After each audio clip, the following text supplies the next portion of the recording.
야담과 옛날 이야기 가득한 백세야담. 정말 재밌어요.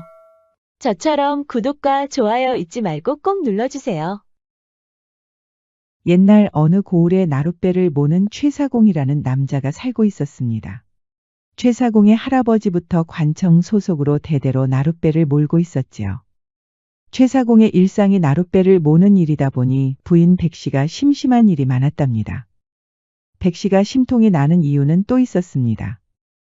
백씨에게 나룻배를 모는 일은 너무나 지루해 보였지요. 하지만 최사공은 노를 젓는 것만으로도 기분이 좋다는 것이었습니다.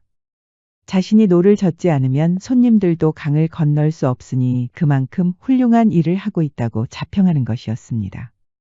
그러니 백씨 혼자 심심하다고 난리를 치는 것이었습니다. 동네 사람들이 하는 위로라는 것은 고작 그렇게 심심하면 서방 나룻배에 같이 올라타라는 것이었지요. 내가 미쳤어요? 그렇게 지루한 나룻배에 올라타게. 그러던 어느 날 최사공이 그만 노를 젓다 발을 헛디뎌서 물속에 빠지는 사고가 있었습니다. 다행히 나룻배에 올라탔던 손님들이 수영을 잘했으니 망정이니 정말 큰일이라도 날 뻔하였지요.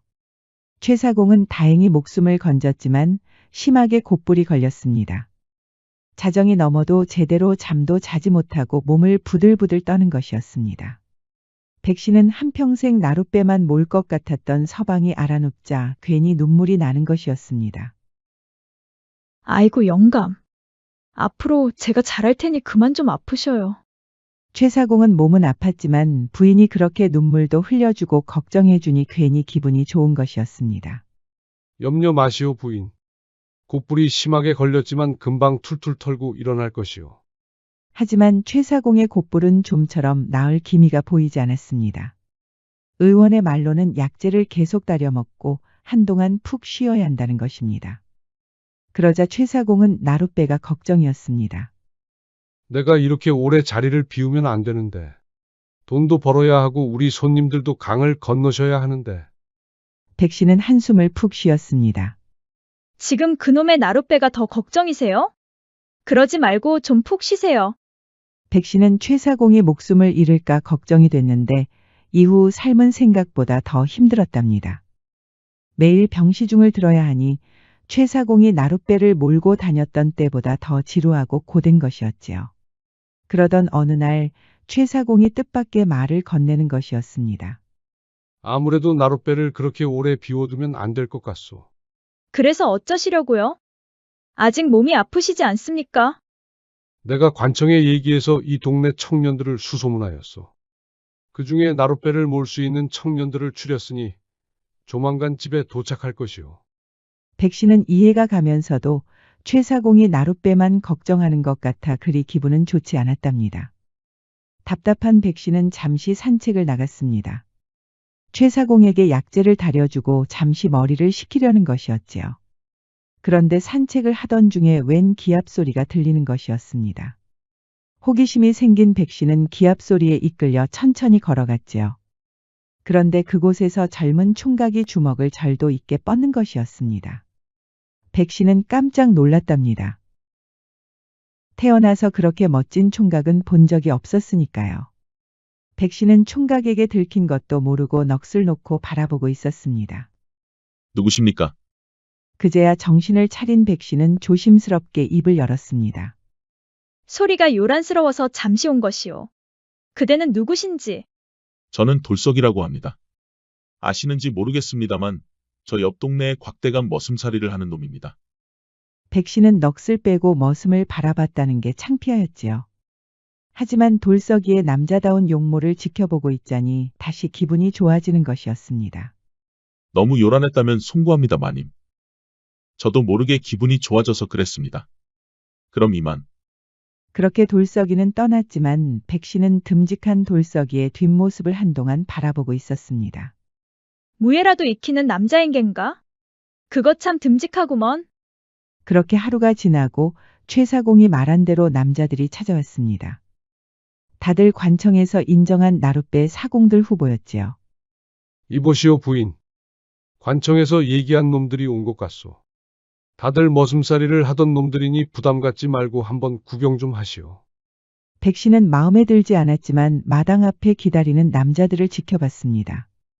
그런데 이게 무슨 일인지 남자들 중에 돌석이가 있는 것이었습니다.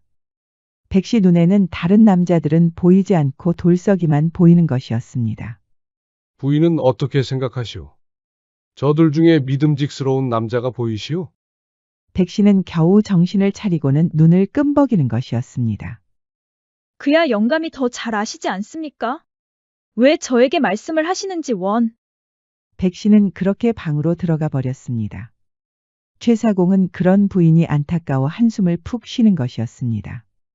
하지만 백 씨는 몰래 훔쳐보려고 방에 들어간 것이었습니다.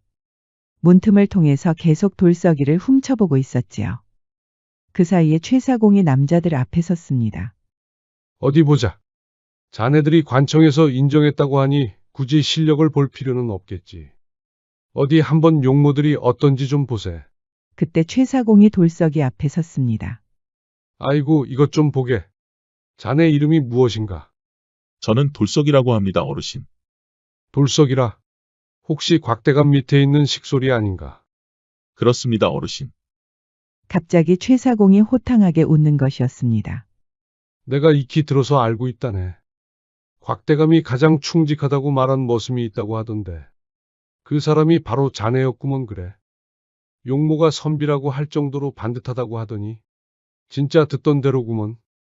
돌석이는 태어날 때부터 정말 충직한 머슴이었습니다. 곽대감은 호조 판서를 지내고 지금은 은퇴하여 유유자적하며 살고 있었지요. 돌석이는 곽대감이 조정 일로 괴로워할 때마다 늘 곁에 있었답니다. 젊은 총각이 그리 허둥대지도 않았고 곽대감이 시키는 일은 군소리하지 않고 척척 해내는 것이었습니다. 곽대감이 당파 싸움에서 밀릴 때도 돌석이는 늘 한결같았습니다.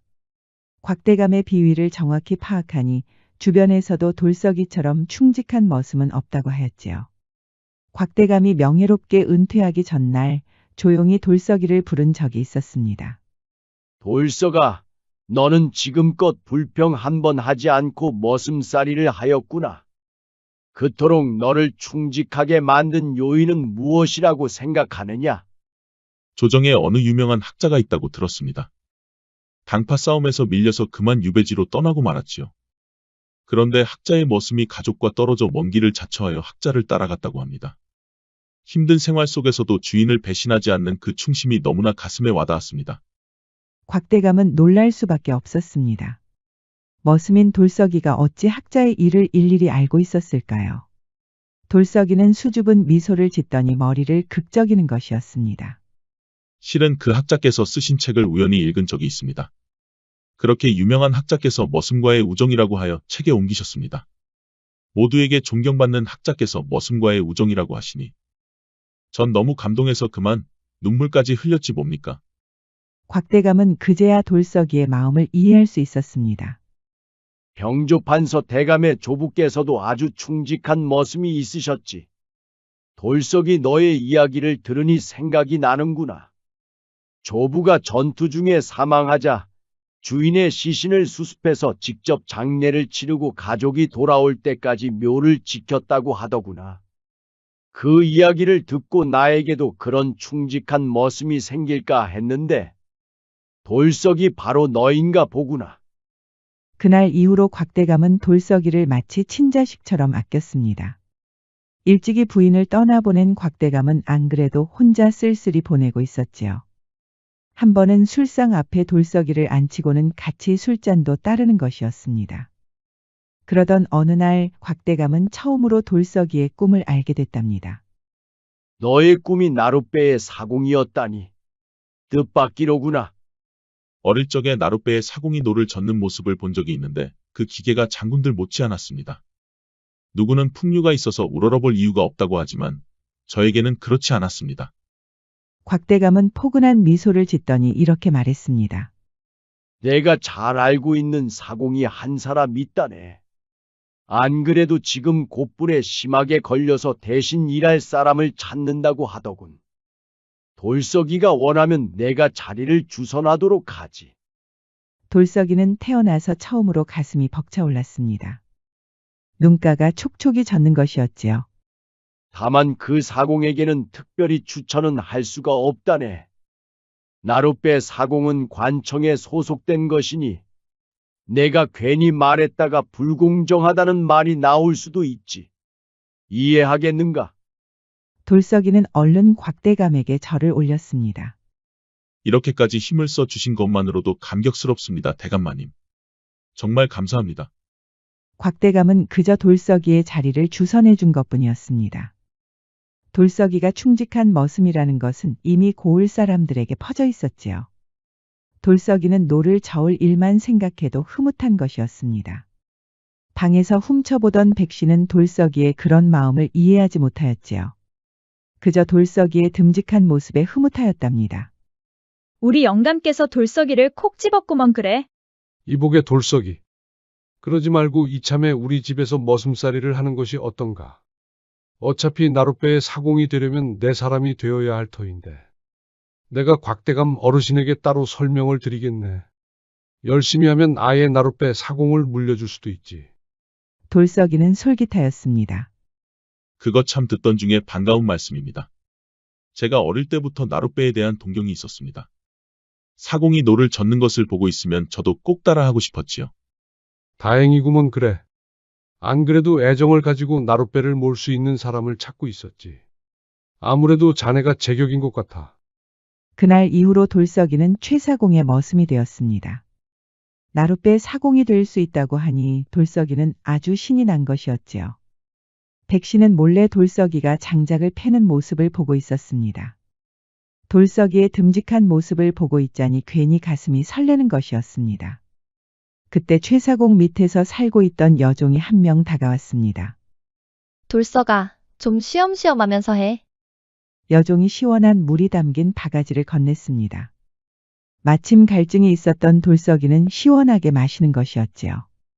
그 모습을 백씨와 여종이 넋을 놓고 보는 것이었습니다. 말만 해. 언제든지 물 떠서 가져다 줄 테니까. 그리고는 여종이 야릇한 미소를 짓는 것이 아니겠어요. 그러자 백씨가 눈이 뒤집히는 것이었습니다. 저 요망한 것을 보았는가. 저것을 그냥 뒀다가 큰일을 내겠구먼. 백씨는 다음 날에 식솔들을 불러서 갑자기 백숙을 내주었습니다. 요즘 바깥 양반이 몸이 안 좋아서 다들 고생인데 그동안 내가 너무 무심하였구나. 오늘도 고생 많이 할 터인데 백숙 실컷 먹고 기운들 내거라. 식솔들은 신이 나서 백숙을 입으로 가져갔습니다. 그때 백씨는 돌석이에게 물을 줬던 여종을 노려보고 있었지요. 그런데 이게 무슨 일인지. 다음 날에 여종의 몸에 두드러기가 일어났지 뭐예요. 얼굴에도 두드러기가 일어나니 돌석이 앞의 모습을 드러낼 수가 없는 것이었습니다. 백씨가 여종이 먹은 백숙에만 두드러기가 나는 약을 탄 것이었습니다. 백씨가 식솔들을 특별히 챙겨준 것이 아니었지요. 백숙은 여종에게 두드러기를 일으키게 할 수단에 불과한 것이었습니다. 하지만 돌석이에게 꼬리를 치는 여종은 또 있었습니다. 백씨는 또 한 번 백숙을 내놓고는 약을 탔지요. 그렇게 두 명의 여종이 두드러기를 일으키고 밖에도 나가지 못하였답니다. 처음으로 누군가를 놀려먹어서 그런 걸까요? 백씨는 이상하게 짜릿한 것이었습니다. 요년들, 우리 돌석이에게 또 한 번 접근해보거라. 아주 평생 두드러기가 일어나게 해줄 터이니. 백씨는 그 사이에 장작을 패는 돌석이에게 다가갔습니다. 돌석아, 쉬엄쉬엄 하거라. 그렇게 열심히 하지 않아도 나룻배가 어디 도망은 가지 않을 터이니. 내가 영감에게 말해서 꼭 너에게 물려주라고 할 것이다. 그것이 진심입니까, 마님? 그렇다마다. 그러니 좀 쉬엄쉬엄 하거라. 그러다 몸이 탈이라도 나면 어쩌려고 그러느냐? 염려하지 마십시오, 마님. 마님이 그렇게 말씀해 주시니 더욱더 힘이 납니다. 제가 얼마나 힘이 센지 보여드릴갑쇼. 백씨는 얼굴이 빨갛게 물들었습니다. 그럼 어디 힘 좀 써보거라. 허리에 너무 힘주지 말고. 돌석이는 백씨 앞에서 마음껏 힘자랑을 하는 것이었습니다. 그날 이후부터 백씨는 돌석이가 장작을 팰 때마다 옆을 지나갔습니다. 돌석이의 기합 소리만 들어도 가슴이 설레는 것이었지요. 그러던 어느 날, 백씨가 야심한 밤에 돌석이를 찾아왔습니다. 최사공은 여전히 몸이 좋지 않아서 쿨쿨거리면서 자고 있었지요. 어인일로 오셨습니까, 마님? 내일이면 드디어 네가 나룻배를 타고 나가는 날이 아니더냐? 힘내라고 쑥떡 좀 가져왔다. 아이고, 마님. 이 귀한 것을 어찌 저에게 주십니까? 대감마님에게 주셔야지요. 그 양반은 약재 많이 잡수시고 주무시고 계시니 걱정하지 않아도 된다. 어서 먹도록 해라. 돌석이는 백씨의 음흉한 마음도 모르고 쑥떡을 잘도 입에 넣어서 먹는 것이었습니다. 그리고는 근육 자랑까지 하는 것이었지요. 그렇게 돌석이가 나룻배를 타고 처음으로 손님들을 맞이하였습니다. 돌석이는 이상하게 긴장이 되었답니다. 나룻배를 타고 강을 건너는 일은 흔하지만 돌석이에게는 어릴 적부터 동경했기 때문에 각별한 것이었지요. 그런데 손님들 중에 눈에 띄는 여인이 보이는 것이었습니다. 돌석이는 넋을 놓고 여인을 바라보았지요. 마치 선녀가 내려온 것처럼 아리따운 것이었습니다. 세상에. 저렇게 어여쁜 여인이 살고 있었다니. 돌석이는 노를 저으면서도 여인한테서 시선을 떼지 못하고 있었습니다. 그러다 그만 적고 있던 노를 놓쳤지 뭐예요. 사공으로서는 어처구니 없는 실수였습니다. 아이고, 손님들. 정말 송구합니다. 소인이 오늘 처음으로 노를 잡아서 이런 실수를 하네요. 조금만 기다려 주십시오. 돌석이는 민망해서 얼굴이 다 새빨개졌습니다. 노가 강가 밑으로 가라앉아 버리니 어찌할 도리가 없었습니다. 돌석이가 망설이고 있는 그때 선녀처럼 아리따운 여인이 갑자기 뱃머리 앞으로 천천히 걸어가는 것이었습니다. 제때 맞춰서 이렇게 배가 멈추는군요. 아버지, 어머니, 이 불효자를 용서하소서. 그러면서 강가로 뛰어내리는 것이 아니겠어요. 너무 갑작스러운 일이라서 돌석이는 전혀 눈치채지 못하고 있었습니다. 손님들이 하나둘씩 소리를 지르니 그제야 돌석이도 어떻게 된 상황인지 알 수 있었지요. 아이고, 낭자. 기다리시오. 돌석이는 그제야 망설이지 않고 강가로 뛰어내렸습니다. 다행히 돌쇠는 어릴 적부터 수영을 배웠습니다. 사공이 되려면 당연히 수영도 할 줄 알아야 하니까요. 물속에서 나온 여인은 몸을 부들부들 떨고 있었습니다. 돌석이가 다행히 목숨을 구했지만 여인의 얼굴은 여전히 좋지 않았습니다. 손님들이 하는 말을 듣고서야 여인이 스스로 뛰어내렸다는 것을 알 수 있었지요. 대체 왜 그런 짓을 벌인 것이오, 낭자? 그러자 여인은 대답 대신에 눈물만 흘리는 것이었습니다. 여인의 이름은 연희. 아버지가 굴량미를 총괄하는 관청에서 일하고 있었습니다. 아버지가 워낙 성실한 분이었기에 병조에서도 유심히 지켜보고 있었답니다. 그런데 아버지를 시기하는 사람들이 있었습니다. 아버지의 진급을 막고 싶어서 음모를 꾸민 것이었습니다. 일부러 보리를 섞거나 무게를 속여서 고급 쌀을 판 것처럼 착복을 조작한 것이었습니다. 그 사람들이 평소에 친하게 지낸 친구분을 사주하였습니다. 아버지께서 국고금 2,000냥을 탕진하셨다고 지금 옥에 갇히셨습니다. 2,000냥을 변상해야 목숨이라도 구할 터인데 도저히 방법이 없었습니다. 사연을 들은 돌석이는 한숨을 쉬었습니다. 그래서 강물에 뛰어내리신 겁니까? 연희는 또 눈물을 흘렸습니다. 2,000냥을 갚을 방법은 하나밖에 없었습니다. 제가 기생이 되는 것이지요. 이 강을 건너서 몇 리만 가면 청루가 있습니다. 그곳에서는 기생의 값을 매겨서 가격표를 걸어둔다고 하더이다. 2,000냥의 가격표를 걸어두려고 했습니다. 세상에, 제가 그런 천박한 생각을 하다니 너무 비참했습니다. 그래서 저도 모르게 그만. 연희는 이제 말을 잇지 못하고 펑펑 눈물을 흘리는 것이었습니다. 돌석이도 연희의 슬픈 사연에 눈시울이 뜨거워졌습니다. 어느새 눈물이 뺨을 타고 흐르는 것이었지요. 그렇다고 몸을 던지면 안 되지요, 낭자. 그러더니 주머니를 뒤지는 것이었습니다. 마침 주머니 안에 1,000냥이 있었습니다. 백씨가 처음으로 나룻배를 탄다고 격려 차원으로 준 것이었지요. 아무리 격려라고 하지만 1,000냥은 너무 과분한 돈이었습니다. 돌석이는 이렇게 돈을 꺼낼 줄은 생각지도 못하였습니다. 이것이라도 가져가십시오, 낭자. 부족한 1,000냥은 제가 어떻게든 구해보겠습니다. 연희는 깜짝 놀랐습니다. 이것이 무엇입니까? 저는 이 돈을 받을 수가 없습니다. 그냥 드리는 것이 아닙니다. 나중에 꼭 갚으십시오. 이건 제가 모시는 마님께서 드린 것이니 무조건 갚아야 합니다. 제가 돌아올 때까지 거처 하나를 잡으시지요. 연희는 받은 돈을 다시 돌려주려고 하였습니다. 이러지 마십시오. 처음 보는 사람에게 어찌 이리 큰 돈을 주실 수 있습니까? 저는 어차피 기생이 되려고 마음을 먹었습니다. 그러니 그 돈은 다시 거두시지요. 돌석이는 잠시 고민하더니 이렇게 말하는 것이었습니다. 그럼 일단 청로로 가십시오. 그리고 말씀하신 것처럼 2,000냥 가격표를 걸어두십시오. 그 어떤 남자도 2,000냥이 걸린 기생을 만나려고 하지 않을 겁니다. 어떤 남자가 2,000냥이나 내고 기생과 하룻밤을 보내겠습니까? 제정신이 아니면 그럴 수가 없겠지요. 그동안 제가 2,000냥을 구해서 꼭 돌아오겠습니다. 그럴 수 없습니다. 그 돈을 어찌 받을 수 있단 말입니까? 어차피 기생이 돼서 2,000냥을 벌려는 것이 아닙니까?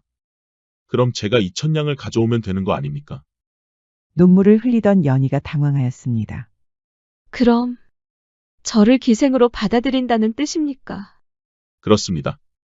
2,000냥을 그냥 드린다는 게 아니라 돌석이는 그 다음 말을 쉽게 꺼낼 수가 없었습니다. 얼굴은 홍당무처럼 빨개졌지요. 낭자와 하룻밤을 보내면 되는 거 아닙니까? 돌석이는 그렇게 말하고는 고개를 돌릴 수밖에 없었습니다. 연희는 그제야 돌석이가 좋은 남자라는 것을 알 수 있었지요. 연희는 결국 돌석이 뜻대로 하였습니다. 도련님 말씀대로 2,000냥 가격표를 걸어두겠습니다. 기다리고 있겠습니다, 도련님. 도련님이라니. 돌석이는 태어나서 처음으로 도련님 소리를 들었답니다. 괜스레 가슴이 벅차오르는 것이었지요. 기다리시오 낭자. 꼭 돌아오겠소. 돌석이는 냉큼 나룻배를 타고 돌아왔습니다. 그동안 나룻배를 몰 생각만 했었는데 이제 연희가 돌석이에게 간절한 사람이 되었답니다. 백씨는 그런 사정도 모르고 돌석이가 없어서 많이 심심하였지요. 돌석이 왔구나. 네가 없으니 하루하루가 얼마나 따분했는지 모른다. 드릴 말씀이 있습니다, 마님. 돌석이는 사실대로 고하였습니다. 격려로 줬던 1,000냥을 처음 보는 처녀에게 줬다는 것까지 모두 고한 것이었지요. 그러자 백씨는 얼굴이 백지장처럼 하얘지는 것이었습니다. 이놈이 미쳤구나. 내가 준 돈을 어찌 처음 보는 여자에게 준단 말이냐? 그것도 모자라서 1,000냥을 더 얹어 주겠다는 것이냐? 그 처녀의 사연이 너무 안타깝지 않습니까? 돈 때문에 사람이 목숨을 잃으면 안 되지 않습니까, 마님? 그래도 그렇지. 내가 준 돈을 처음 보는 여자에게 줬다니? 나의 성의를 그렇게 무시해도 되는 것이냐? 돌석이는 당황스러웠습니다. 그동안 친절했던 마님이라면 충분히 이해해 줄 것이라고 믿었지요. 하지만 백씨의 반응은 정반대였습니다. 고얀 놈 같으니? 나를 이렇게 배신해도 되는 것이냐? 돌석이는 그렇게 창고 안에 갇히고 말았습니다. 격려로 준 돈을 아무한테 줬다는 이유였지만 실은 백씨의 마음에 상처를 줬기 때문이었지요. 돌석이는 너무나 억울하였지만 2,000냥을 걸어두고 기다리고 있을 연희가 더 걱정이 되는 것이었습니다. 저는 어떻게 돼도 좋으니 부디 그 처녀만은 구해주십시오, 마님. 백씨는 얼굴도 본 적 없는 처녀를 걱정하는 돌석이가 더 괘씸한 것이었습니다. 결국 백씨는 돌석이를 내쫓아 버렸습니다. 돌석이는 길바닥에 주저앉고 말았습니다. 2,000냥은커녕 1냥도 구하지 못했으니까요. 그렇게 한동안 넋이 빠졌던 돌석이는 몰래 최사공을 만나기로 했습니다. 최사공이라면 이해해 줄 것이라고 믿었지요. 마침 최사공도 기운을 조금씩 차리고 산책을 나왔답니다. 대감마님. 소인 돌석입니다. 최사공은 깜짝 놀랐습니다. 아니 돌석이 아니더냐? 어찌 그 꼴을 하고 찾아온 것이냐? 돌석이는 바로 무릎부터 꿇었습니다. 대감마님. 부디 저의 이 간절한 마음을 이해해 주십시오. 지금 한 처녀가 저만 못 빠지게 기다리고 있습니다. 사연을 모두 들은 최사공은 혀를 끌끌 찼습니다. 네가 충직한 머슴이라는 것은 익히 들어서 알고 있다만 너의 말을 어찌 믿을 수 있겠느냐? 부인 말로는 네가 기생에게 빠져서 돈을 탕진했다고 하던데. 돌석이는 충격을 받았지요. 그렇게 부드럽게 대해주던 백씨가 그런 말도 안 되는 거짓말까지 하다니요. 말도 안 됩니다, 대감마님. 저의 말은 모두 사실입니다. 그 처녀가 청로에서 2,000냥을 내걸고 저만 기다리고 있습니다. 더는 지체할 수가 없습니다, 대감마님. 최사공은 돌석이의 간절한 하소연을 외면하는 것이 마음이 아팠답니다. 돌석이 말을 믿고 2,000냥을 내줬다가는 부인에게 무슨 말을 들을지 뻔하니까요. 미안하구나, 돌석아. 아무리 생각해도 너의 말을 고지고대로 믿을 수가 없구나. 2,000냥을 몸값으로 내세우는 기생이 어디 있더냐? 혹시 꿈이라도 꾼 것이 아니더냐? 아니면 부인 말대로 이 위기를 넘기려고 거짓을 고하는 것이 아니더냐? 도저히 너를 도와줄 수가 없구나. 그만 물러가거라. 그렇게 최사공은 집으로 돌아갔습니다. 돌석이는 또 한 번 길바닥에 주저앉고 말았지요. 이제 돌석이는 어떻게 해야 할까요? 돌석이는 일단 나룻배를 타고 강을 건넜습니다. 청로에 가서 어떻게든 연희를 구할 방법을 찾으려고 하였지요. 하지만 아무리 생각해도 뾰족한 수가 없었습니다. 당장 2,000냥을 빌려줄 사람이 없으니까요. 이제 돌다리만 건너면 청로입니다. 돌석이는 그제야 강물에 뛰어내린 연희의 마음을 조금은 이해할 수 있었답니다. 지금 당장이라도 강물에 뛰어내리고 싶은 심정이었지요. 연희 낭자. 정말 미안하오. 아무래도 2,000냥은 무리인 것 같소.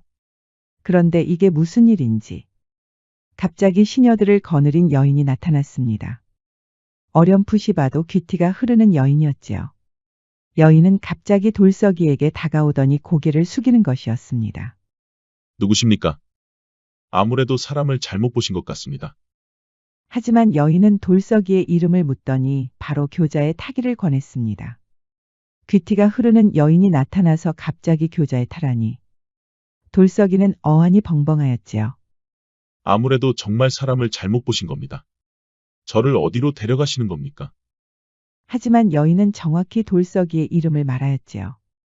망설이던 돌석이는 결국 교자에 올라탔습니다. 양반이 이용할 교자에 올라타다니. 돌석이는 혹시 꿈이라도 꾸는 것일까요? 그런데 이게 무슨 일인지. 돌석이가 도착한 곳은 궁궐처럼 큰 기와집이었습니다. 이렇게 큰 기와집에 올 일은 평생 없었지요. 내가 아무래도 저승사자를 만나러 온 모양이구나. 강가에 뛰어내린 일을 기억이라도 못하는 겐가. 돌석이는 그렇게 넋이 빠진 채 여인을 따라갔습니다. 그렇게 방에서 기다리고 있던 돌석이는 또 한 번 깜짝 놀랐습니다. 돌석이를 발에다 준 여인보다 아리따운 귀부인이 들어오는 것이 아니겠어요. 돌석이는 놀라서 얼른 고개부터 숙였습니다. 그러면서 조곤조곤히 속삭이는 것이었습니다. 요즘 염라대왕은 저렇게 어여쁜 여인으로 변한 건가? 아니면 염라대왕의 부인이라도 되시는 겐가? 돌석이는 천천히 고개를 들었습니다. 무슨 일이신지 모르겠으나 제가 무슨 큰 죄라도 지은 것입니까, 마님? 그러자 귀부인이 포근한 미소를 짓는 것이었습니다. 저를 못 알아보시겠습니까? 돌석이는 의아한 표정으로 귀부인을 쳐다봤습니다. 얼굴을 천천히 뜯어보았지만 도통 알 수가 없었습니다. 귀부인은 돌석이의 순수한 모습에 또 한 번 미소를 지었지요. 접니다, 연희. 강물에서 구해주신 그 연희입니다. 돌석이는 믿을 수가 없었습니다. 정말 하늘나라에라도 온 것인지 볼을 꼬집는 것이었지요. 모두 도련님 덕분입니다. 도련님 덕분에 우리 가문이 살아날 수 있었습니다. 저의 절을 받아주십시오, 도련님. 연희는 그대로 절을 올렸고 돌석이도 놀라서 따라 맞절을 하였지요. 대체 연희에게 무슨 일이 있었을까요? 연희는 돌석이의 말대로 청루로 갔습니다. 2,000냥을 내걸고 돌석이를 기다리고 있었지요. 돌석이 말대로 2,000냥까지 내면서 기생을 만날 남자는 없을 것입니다. 그런데 이게 무슨 일인지. 웬 나이가 든 대감이 호기심 가득한 얼굴로 들어오는 것이 아니겠어요. 그대가 2,000냥을 내건 기생이란 말인가? 연희는 너무 놀라서 고개를 푹 숙이고 말았습니다. 송구합니다, 대감마님. 저는 어느 누구도 들어오지 않을 것이라고 믿고 그만. 대감은 놀랐답니다. 2,000냥을 내걸은 것도 이상했는데 막상 들어오니 아무도 오지 않을 줄 알았다니. 대감은 이 기생에게 호기심이 생겼습니다. 실은 이 근처에 볼 일이 있어서 왔다가 2,000냥을 내건 기생이 있다는 말을 듣고 왔다네.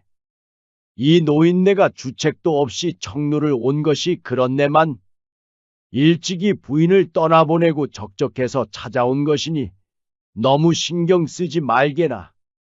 연희는 그제야 안심을 하고 고개를 들고 대감을 쳐다보았습니다. 그런데 이게 또 무슨 일인지. 연희를 만나러 온 사람은 바로 곽대감이었습니다. 돌석이를 친자식처럼 아꼈던 바로 그 곽대감이었지요. 아무래도 자네에게 깊은 사연이 있는 것 같네만 나에게 해줄 수 있겠는가? 연희는 근엄한 용모의 곽대감에게 솔직하게 모두 고하였습니다. 듣던 중에 곽대감은 깜짝 놀라고 말았지요. 방금 누구라고 하였는가? 자네를 살려준 사람이 누구라고? 돌석이라고 하였습니다. 그분이 저를 기생으로 받아주신다고 하여 이렇게 기다리고 있었습니다. 그런데 이렇게 대감마님께서 들어오실 줄은 몰랐습니다. 곽대감은 돌석이와 이렇게 다시 인연이 닿을 줄은 꿈에도 몰랐지요. 그거 참. 돌석이가 2,000냥을 구해올 리가 만무할 터인데. 곽대감은 최사공댁 부인이 욕심이 많다는 것을 알고 있었지요. 그런 사람이 머슴의 말만 믿고 2,000냥을 내줄 리가 없었습니다. 연희도 돌석이가 곽대감의 머슴이었다고 하니 놀랄 수밖에 없었지요. 곽대감은 따뜻한 미소를 지었습니다. 돌석이에게 딱히 해준 게 없었는데 이제야 내가 할 일이 하나 생겼구먼. 곽대감은 그렇게 2,000냥을 빌려주었고 연희의 아버지는 무사히 풀려났답니다. 돌석이가 백씨에게 감금을 당하는 동안에 참 놀라운 일이 있었지요. 사실 곽대감은 청로 근처에서 친구를 만났다가 이상한 일을 겪었습니다. 아주 용한 점쟁이가 있다고 해서 만났더니 청로에 가면 은혜를 갚을 수 있다는 것입니다. 기생들이 있는 청로에서 은혜를 갚을 수 있다니. 곽대감은 그저 웃기만 하였지요. 하지만 호기심이 생긴 곽대감은 청루로 향했습니다. 청루에 가기도 전에 2,000냥을 내건 기생이 있다는 말이 떠돌고 있었습니다. 곽대감은 이유는 알 수 없었지만 그 용하다는 점쟁이가 말한 기생이 바로 2,000냥이 아닐까 하고 직감하였지요. 그런 사연으로 연희까지 만난 것입니다. 점쟁이가 갚을 수 있다는 은혜는 바로 돌석이를 말한 것이었지요. 한평생 곽대감 곁을 지켜준 돌석이었으니까요. 연희도 곽대감을 통해 돌석이가 얼마나 좋은 남자였는지 알 수 있었습니다. 자초지종을 모두 알게 된 돌석이는 어안이 벙벙하였습니다. 도련님 덕분입니다. 대감마님께서 돈을 빌려주셨지만 모두가 도련님의 덕이 있었으니 가능한 일이었지요. 부디 저의 서방님이 되어 주십시오. 그렇게 돌석이는 금이 환영했습니다. 돌석이를 모함하고 믿지 않았던 최사공과 백씨는 크게 후회하였답니다. 최사공은 돌석이를 향한 백씨의 마음을 알게 되면서 크게 낙담하였습니다. 그렇게 억울한 돌석이를 믿지 않고 내쫓았으니 후회가 아주 막심한 것이었습니다. 영감 모르게 젊은 사내에게 마음을 주었습니다. 저를 이대로 내쫓으셔도 저는 할 말이 없습니다. 하지만 최사공은 백씨의 손을 따스하게 잡아주었습니다. 아닙니다, 부인. 그동안 내 욕심만 생각하였소. 부인이 그렇게 외로울 줄은 꿈에도 몰랐소. 나룻배는 우리 돌석이가 앞으로 맡을 테니 이제부터는 부인이 원하는 삶을 살아보겠소. 그렇게 최사공은 이제 사공이 아니라 시장 상인으로 거듭났습니다. 평소 장사에 관심이 있던 백씨가 나서서 점점 큰 돈을 만질 수 있었지요.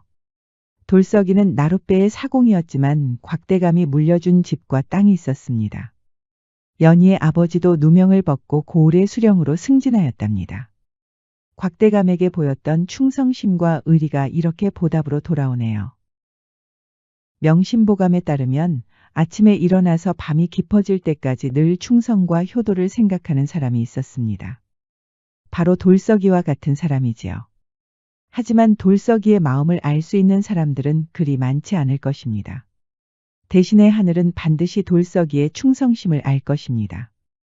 그리하여 언젠가는 돌석이와 같은 사람들은 큰 보답을 받을 것입니다. 지금까지 백세야담 15번째 이야기였습니다. 백세야담 많이 사랑해주세요. 구독과 좋아요, 알림 설정도 잊지 마시고 꼭 눌러주세요. 애정이 담긴 댓글도 많이 부탁드립니다. 야담과 옛날 이야기 가득한 백세야담 어떠셨나요? 앞으로도 재밌고 감동적인 이야기가 가득하니 많이 기대해주세요. 다음은 어머니의 묘지에서 거지 처녀를 구한 머슴, 용식이의 기적과 같은 이야기입니다. 꿈에서 어머니는 이렇게 말씀하셨습니다. 비가 내리는 날에 밥그릇을 주는 처자가 바로 부인이 될 것이라고요. 비가 오는 날에 만난 거지 처녀. 과연 용식이의 배필이 될 수 있을까요? 야담과 옛날 이야기가 가득한 백세야담 계속 지켜봐 주세요. 야담과 옛날 이야기 가득한 백세야담 정말 재밌어요. 저처럼 구독과 좋아요 잊지 말고 꼭 눌러주세요. 옛날 충북 지방의 한 고을에 용식이라는 남자가 살고 있었습니다. 아버지를 일찍 여의어 어머니와 함께 단둘이 살고 있었지요. 용식이는 어머니를 먹여 살리기 위해 양반집에서 허드렛 일을 하면서 살았습니다. 마음 같아서는 편하게 양반댁에 머물면서 머슴살이를 하고 싶었지만 어머니를 모셔야 하기 때문에 그럴 수가 없었지요. 어머니는 그런 아들이 장가도 가지 못하고 있으니 안타까운 마음이었습니다. 내가 빨리 떠나야 우리 용식이가 좋은 처녀를 만날 터인데. 그러다 어머니는 편안하게 하늘나라로 가셨답니다. 용식이는 어머니가 떠나니 완전히 혼자가 되었지요. 어머니는 떠나시기 전에 이렇게 말했습니다. 용식아, 이 어미가 떠나면 좋은 여인을 만나서 혼이 나거라. 그래야 이 어미가 하늘에서 흐뭇하게 지켜보고 있을 테니 말이야. 그렇게 용식이는 양반댁에서 머슴살이를 시작하였습니다. 워낙 성실하게 일을 하니 양반댁에서도 용식이를 마음에 들어하였지요. 그러던 어느 날, 용식이가 꿈에서 어머니를 만난 것이었습니다. 구름에 붕붕 떠서 기분이 너무나 좋았지요. 용식이는 여기가 하늘나라라도 된 것 같아서 믿기지 않았답니다. 용식아, 아직도 장가를 못 가고 있으니 이 어미가 정말 슬프구나. 빨리 장가도 가고 자식도 낳아야 할 터인데. 어머니, 너무 신경 쓰지 마십시오. 저는 요즘 마음씨 좋은 대감님 만나서 잘 지내고 있습니다. 용식아, 비가 오는 날에 밥그릇을 챙겨주는 사람을 만나야 한다. 용식이는 너무 갑작스러워서 제대로 이해할 수가 없었습니다. 밥그릇을 챙겨주는 처자를 만나라는 말씀이세요, 어머니. 그래. 비가 오는 날에 밥그릇을 챙겨주는 처자가 바로 너의 부인이 될 것이다. 그 전에 너에게 할 일이 많으니 좌절하지 말고 뚜벅뚜벅 나가야 한다. 무슨 할 일을 말씀하시는 거예요, 어머니? 하지만 용식이는 어머니에게 말을 듣기도 전에 잠에서 깨고 말았습니다. 어머니가 분명히 더 할 말이 있었던 것 같은데 말이에요. 용식이는 너무 빨리 잠에서 깬 것 같아서 불안했습니다. 그리하여 바로 어머니가 묻힌 묘지로 향했지요. 오랜만에 찾은 묘지는 안개까지 끼니 너무나 쓸쓸해 보였습니다. 어머니, 저 용식이 왔어요. 제가 할 일이 무엇인가요? 말씀해 주세요, 어머니. 하지만 묘지가 말을 할 리가 없었습니다. 용식이는 알면서도 어머니 묘지 곁을 떠날 수가 없었습니다. 그러다 그만 번개가 치면서 비가 쏟아지는 것이었습니다. 용식이는 비를 흠뻑 맞은 뒤에야 묘지를 떠났습니다. 다시 올게요, 어머니. 용식이는 훌쩍거리며 양반댁 집으로 돌아가고 있었습니다. 그런데 얼마 가지 않아서 웬 여인이 비를 맞고 있는 것이 아니겠어요. 몸을 부들부들 떨고 있으니 너무나 가련해 보였습니다. 용식이는 얼른 여인에게 뛰어갔습니다. 이보시오, 낭자. 어찌 그리 비를 맞고 계시오. 그러다 몸이 상하면 어쩌려고 그러시오. 그러자 여인은 대답은 하지 않고 눈물부터 흘리는 것이었습니다. 용식이는 하는 수 없이 여인을 냅다 업었습니다. 그리고는 양반댁 집이 있는 고을로 뛰어갔지요. 이대로 양반댁으로 갈 수는 없으니 일단 의원을 찾아갔습니다. 의원은 평소에 용식이에게 잘해주는 사람이었답니다. 늘 묵직하게 일만 하는 용식이가 갑자기 여인을 업고 들어오니 의원은 깜짝 놀랄 수밖에 없었습니다. 아이고 우리 용식이가 여인을 다 업고 오고. 그런데 아는 처자인가? 저는 모르는 사람입니다, 어르신. 저는 일을 하러 가야 하니 잘 부탁드립니다. 그렇게 용식이는 양반댁에서 있다가 다음날 찾아왔습니다. 이날도 여인을 살렸을 때처럼 비가 쏟아졌지요. 정신을 차린 여인은 누가 봐도 절세미인이었습니다. 몸은 좀 괜찮으시오, 낭자. 용식이는 여인의 미모에 반하고 말았습니다. 침을 꿀꺽 삼키면서 애써 침착하게 보이려고 하였지요. 도련님 덕분에 살았습니다. 하마터면 큰일이 날 뻔하였습니다. 그러자 의원도 흐뭇한 미소를 지었습니다. 이 처자 많이 오라. 자네가 조금이라도 늦게 데리고 왔으면 곧불에서 그치지 않았을 걸세. 여기 약재가 있으니까 꼭 챙겨 먹도록 하게. 저는 선아라고 합니다. 갈 곳이 없으니 너무 황망해서 그만. 비가 그렇게 쏟아지는 것도 모르고 그렇게 주저앉아 있었지요. 그러다 도련님이 절 발견하신 겁니다. 용식이는 도련님이라는 말을 들으니 기분이 묘했습니다. 지금까지 남의 집 허드렛 일만 하던 머슴이니 그런 호칭은 처음인 것이었지요. 이런 말씀드려 정말 송구합니다만 저를 데려가 주실 수 없겠습니까? 지금 저는 어디서 묵을 곳도 없습니다. 갈 데가 없습니다, 도련님. 그러자 의원이 잠시 용식이를 조용한 곳으로 데려갔습니다. 사정을 보아하니 거지 처녀인 것 같네. 저렇게 그냥 보내면 너무 가엾지 않은가? 자네가 거둬들이는 것이 어떤가? 용식이는 마음 같아서는 선아를 데려가고 싶지만 양반댁에서 어떻게 나올지 생각하면 난감하였습니다. 용식이가 하루 종일 양반댁에 있다 보니 밤에도 필요하면 허드렛 일을 할 수 있었지요. 그런 용식이가 갑자기 여인과 함께 다른 집으로 가면 양반댁 입장에서는 서운할 수밖에 없었습니다. 옆에 있던 의원도 용식이의 처지를 알고 있으니 안타까운 것이었지요. 일단 고민은 뒤로 하고 밥부터 먹도록 하게. 어떻게든 밥은 먹어야 앞으로 일도 고민할 수 있지 않겠나? 그러자 선아가 얼른 밥그릇부터 챙기는 것이었습니다. 그때 용식이는 어머니가 하셨던 말이 떠올랐습니다. 용식아, 비가 오는 날에 밥그릇을 챙겨주는 사람을 만나야 한다. 비가 오는 날에 밥그릇을 챙겨주는 처자가 바로 너의 부인이 될 것이다. 설마 이 낭자가 나의 부인이란 말인가? 밖을 내다보니 역시나 비는 멈출 줄 모르고 계속 내리고 있었습니다. 용식이는 다시 선아의 아리따운 얼굴을 바라보았지요. 어머니의 묘지를 보고 오는 길에 선화 낭자를 만났어. 정말 어머니가 나에게 배필을 보내주셨구나. 용식이가 갑자기 눈물을 흘리니 선아는 놀랄 수밖에 없었습니다. 갑자기 웬 눈물이십니까, 도련님? 아닙니다. 밥그릇 챙겨주셔서 정말 고맙소. 용식이는 그렇게 밥을 먹고 양반댁으로 향했습니다. 양반댁에게 허락을 받고 싶었지요. 어머니와 함께 살던 집은 그대로 있으니 그곳으로 선아를 데리고 가면 됩니다. 그런데 이게 무슨 일인지 양반댁에서 용식에게 따로 집을 마련해 준 것이었습니다. 안 그래도 여기 멀지 않은 곳에 별채가 하나 있다네. 너무 작아서 아무도 살지 않으려고 하는데 자네가 마침 부인을 데리고 온다니 다행이구먼. 이번 기회에 장가가서 잘 살아보게. 아이고 대감마님. 그것은 너무 과하십니다. 어머니와 함께 제가 살던 집이 있습니다. 그곳으로 가면 됩니다.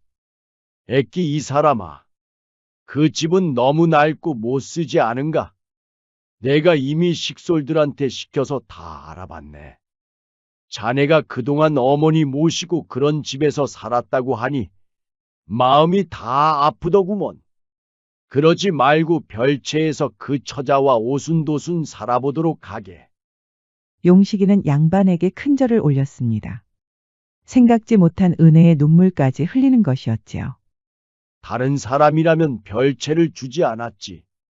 자네가 그동안 군말 없이 일을 해준 것이 대견해서 주는 것이야. 그러니 잘 살게. 그리하여 용식이는 선아와 함께 양반댁의 별채로 들어갔습니다. 별채는 작았지만 용식이에게는 기와집 못지않게 너무나 좋은 것이었습니다. 선아도 사정을 듣고 감격하는 것이었지요. 그렇게 한 달이 지났습니다. 용식이는 여전히 양반댁에서 열심히 머슴살이를 하고 있었습니다. 선아는 길쌈과 바느질을 하면서 생계를 꾸려가고 있었지요. 그러던 어느 날, 용식이가 집으로 돌아왔는데 선아가 책을 읽고 있는 것이었습니다. 용식이는 선아가 글을 읽는다고는 생각지도 못하였지요. 글을 읽을 줄 아는 것이요. 그런데 선아는 급하게 읽던 책을 숨기는 것이었습니다. 마치 용식이에게 들키면 안 되는 것처럼 말이지요.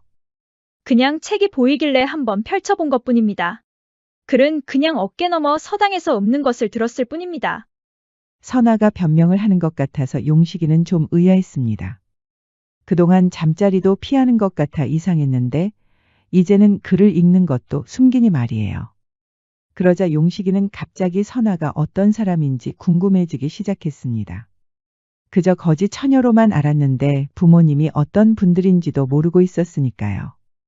하지만 선아는 이상하게 요즘 따라 용식이와 거리를 두는 것 같았습니다. 특히 책을 읽는 것을 들킬 때부터 더욱더 그러하였지요. 그래서 용식이는 머리를 식힐 겸 선아를 데리고 연등회에 가기로 했습니다. 연등회는 용식이도 가끔 어머니와 함께 갔던 곳이었습니다. 선아도 모처럼 머리를 식히는 것 같아 기분이 좋아 보였습니다. 용식이는 기회를 엿봐서 선아에게 다정하게 말을 걸었지요. 그동안 부인에게 신경을 못 쓴 것 같소. 정말 미안하오. 아닙니다, 서방님. 그동안 길쌈과 바느질에 너무 지쳐서 그만, 저도 모르게 서방님에게 화를 낸 것 같습니다. 너무 괴념치 마셔요. 그렇게 용식이와 선아는 연등회 이곳저곳을 구경하고 있었습니다. 용식이는 먹을거리를 좀 보고 오려고 잠시 선아와 떨어졌습니다. 그런데 그때 선아가 갑자기 얼굴이 백지장처럼 하얘지는 것이었습니다. 선아의 앞에는 나이 지긋하게 든 영감이 한 명이 있었습니다. 용식이는 선아가 놀란 줄도 모르고 송편과 인절미를 가져왔습니다. 왜 그러시오 부인? 그러자 선아는 갑자기 용식이 품에 안기는 것이었습니다. 저 영감이 저를 보잘것없다고 모욕을 합니다, 서방님. 무엇이라? 어떤 영감이 그런단 말이오? 용식이가 고개를 돌리자 영감이 무서운 얼굴을 하면서 다가오는 것이었습니다. 그때 선아가 갑자기 용식이가 들고 있던 송편과 인절미를 집어서 던지는 것이 아니겠어요. 영감은 얼굴로 날아든 송편과 인절미 때문에 크게 화를 내는 것이었습니다. 용식이는 어찌된 영문인지 알 수가 없었지요. 그때 영감의 식솔들로 보이는 머슴들이 용식이와 선아를 둘러쌌습니다. 용식이는 선아를 보호하기 위해서 주먹질을 할 수밖에 없었습니다. 하지만 용식이로는 건장한 머슴들을 상대할 수가 없었습니다. 흠씬 두들겨 맞고는 땅바닥에 그대로 쓰러졌지 뭐예요. 용식이는 그 일로 한동안 들어누워야 했습니다. 그렇게 보름이 지났습니다. 용식이는 다시 기운을 차려서 머슴살이를 했지만 선아는 점점 길쌈과 바느질과 멀리하였습니다. 부인, 요즘 길쌈과 바느질에는 손도 대지 않는 것 같은데 이유가 있어? 그러자 선아가 갑자기 눈물을 흘리는 것이었습니다. 왜 그러시오 부인? 말씀을 해보시오. 선아는 흐르는 눈물을 닦더니 놀라운 이야기를 하였습니다. 사실 선아는 한양에서 가장 잘 나가는 행수의 딸이었답니다. 사실상 무역을 책임지는 선임 상인이었지요. 상단의 말단 인원들의 지도도 맡고 있으니 상단에서 실세 중에 실세였답니다. 하지만 잘 나갈수록 주변에 시기하는 사람들이 많아지는 법이지요. 선아의 아버지는 배를 타러 갔다가 바닷가에 빠져 목숨을 잃으셨습니다. 선아는 시기하는 사람들이 아버지를 일부러 바닷가로 떠밀었다고 믿었습니다. 이후 아버지를 시기하는 사람들이나 아버지의 편에 있던 사람들이 땅과 재산을 노린 것이었습니다. 그러다 선아도 집에서 쫓겨났고 허망한 마음으로 그렇게 비를 맞고 있던 것이었습니다. 재산과 땅까지 빼앗기니 더는 살 이유가 없었습니다. 그렇다고 스스로 목을 맬 용기도 없었지요. 그러다 서방님을 만난 것입니다. 서방님이 아니라면 전 이미 목숨을 잃었을 겁니다. 부인이 행주의 딸이었다니. 상상도 할 수 없었소. 왜 지금까지 말하지 않았소? 몰락한 집안의 딸이라고 하면 누가 받아주겠습니까? 아마 재수험 붙었다고 다들 멀리할 것입니다. 차라리 거지라고 하는 게 속이 편했지요. 부인이 글을 읽은 줄 알았던 것도 그 때문이었구려. 그럼 전에 연등회에서 봤던 영감한테는 왜 그런 것이오? 누군지 모르겠으나 우리 아버지의 목숨을 빼앗은 자들과 한패거리가 분명합니다. 그 얼굴을 기억합니다. 우리 집의 땅과 재산을 노리는 그 무서운 눈빛을 똑똑히 기억합니다. 용식이는 얼른 선아를 끌어안았습니다.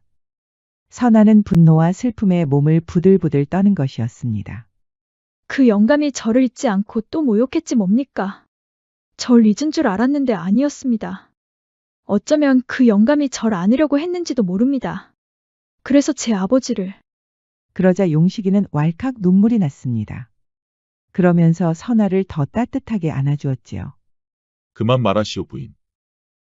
무슨 소리인지 알았으니 이제 그만하시오. 용식이는 그동안 선아가 겪은 고통을 감히 상상할 수가 없었습니다. 마음 같아서는 그 영감을 찾아가서 복수라도 하고 싶었습니다. 또 한 가지 드릴 말씀이 있습니다, 서방님. 말씀만 하시오, 부인. 실은 저에게 동생이 있습니다. 집이 그렇게 몰락하고 우리 남매는 떨어져 지내야 했지요. 그간 소식을 알 수 없었는데 한양 근처에서 봤다는 이야기를 들었습니다. 그거 참 다행이구려. 저와 함께 가서 데리고 오십시다. 그러자 선아가 대답은 하지 않고 눈물만 흘리는 것이었습니다. 왜 그러시오, 부인? 실은 제 동생이 있다는 곳이 기방이었습니다. 기방이라고 한다면 용식이는 놀라서 선아의 눈을 피할 수밖에 없었습니다. 동생이 생계를 위해 기생이 된 것이었지요. 안 그래도 부끄러운데 제가 가면 아마 피할 것입니다. 그런데 서방님까지 같이 가시면 제 동생이 더 비참하지 않겠습니까? 부인 말씀이 옳습니다. 그리해서는 아니 되지요. 그러니 저에게 여비만 주시면 동생을 설득해서 데리고 오겠습니다. 시간은 좀 걸리겠지만 서방님이 좋은 분이라고 말씀드리면 분명히 저를 따라올 것입니다. 당연히 그렇게 해야지요. 여비는 바로 드릴 터이니 내일이라도 떠나시오, 부인. 하루빨리 동생을 데려와야지 않겠소. 그리하여 선아는 여비를 받고 바로 떠났답니다. 용식이는 즐거운 소식을 기다리면서 열심히 머슴살이를 하고 있었지요. 그런데 이게 무슨 일인지. 계절이 바뀌면서 6개월이 지났고 그렇게 시간은 순식간에 흘러서 1년이 지났습니다. 우리 순수한 용식이는 언젠가는 선아가 올 것이라고 믿었지요. 동네 사람들은 이제 용식이만 보면 혀를 끌끌 찼습니다. 용식이 설마 지금까지 부인을 기다리고 있는 건가? 그렇대요. 세상에 세상에. 부인이 동생 찾으러 간다고 한 게 벌써 1년이 지났는데 아직도 돌아올 것이라고 믿는다니. 너무 순진한 거 아니에요? 너무 그러지 말게.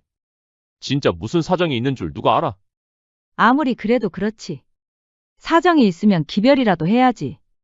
분명히 그 선아라는 여자가 딴 생각 먹은 게 분명하다니까요. 용식이에 대한 안 좋은 소문은 삽시간에 퍼졌습니다. 그러니 용식이가 모시는 양반댁에서도 걱정이 많았지요. 이복의 용식이. 부인은 아직도 소식이 없는 겐가?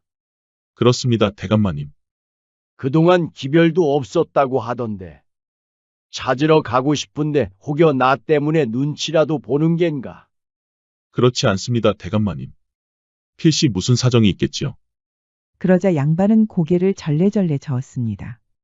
나도 그동안 몸이 안 좋아서 용식이가 필요했지. 낳은 자식이라고는 딸 둘뿐이니 시집을 가면 다른 사람이 되지 않겠나? 동 찾아오지도 않고 말이야. 그러니 내 곁에서 건강 챙겨주는 사람은 자네밖에 없구먼. 그렇게 봐주시니 정말 감사합니다, 대감마님. 자네를 떠나보내는 게 너무 마음이 쓰여서 그간 못했는데 이제는 그래야겠네. 자네도 부인을 찾으러 가고 싶지 않은가? 양반은 품에 있던 주머니를 꺼냈습니다. 자, 여기 부족하지만 200냥일세. 이거 가져가서 부인을 찾으러 가게. 혹시 무슨 변고라도 당한 것일 수도 있으니 자네 도움이 절실할 수도 있지 않겠나? 용식이는 결국 눈물을 흘리고야 말았습니다. 겉으로는 부인을 기다린다고 하지만 늘 불안한 마음이었지요. 자신의 심정을 이해해주는 사람이 모시는 양반이라니. 용식이는 생각지 못한 감동을 받았습니다. 감사합니다, 대감마님. 이 돈은 꼭 돌아와서 갚겠습니다. 그리하여 용식이는 선아를 찾으러 떠났습니다. 선아가 갔다는 기방으로 향하였지요. 그런데 이게 무슨 일인지. 선아의 동생이 있다는 기방은 온데간데 없는 것이었습니다. 동네 사람들에게 수소문에도 기방이라는 것은 없다는 것이었지요. 대체 이게 무슨 일이야? 부인은 대체 어디로 갔단 말인가? 용식이는 답답하여 주막에서 국밥과 막걸리를 주문했습니다. 막걸리로 목을 축이고 있는 그때 낯익은 사람이 보이는 것이었습니다. 용식이는 놀라서 눈을 비비고 다시 바라보았습니다. 바로 선아였습니다. 용식이는 너무 놀라서 입을 딱 벌리고 다가갔습니다. 선아가 몰라보게 달라진 것이었습니다. 옷도 화려하고 치장도 하였지요. 누가 보면 양반댁 안주인이라도 되는 것 같았습니다. 이보시오 부인.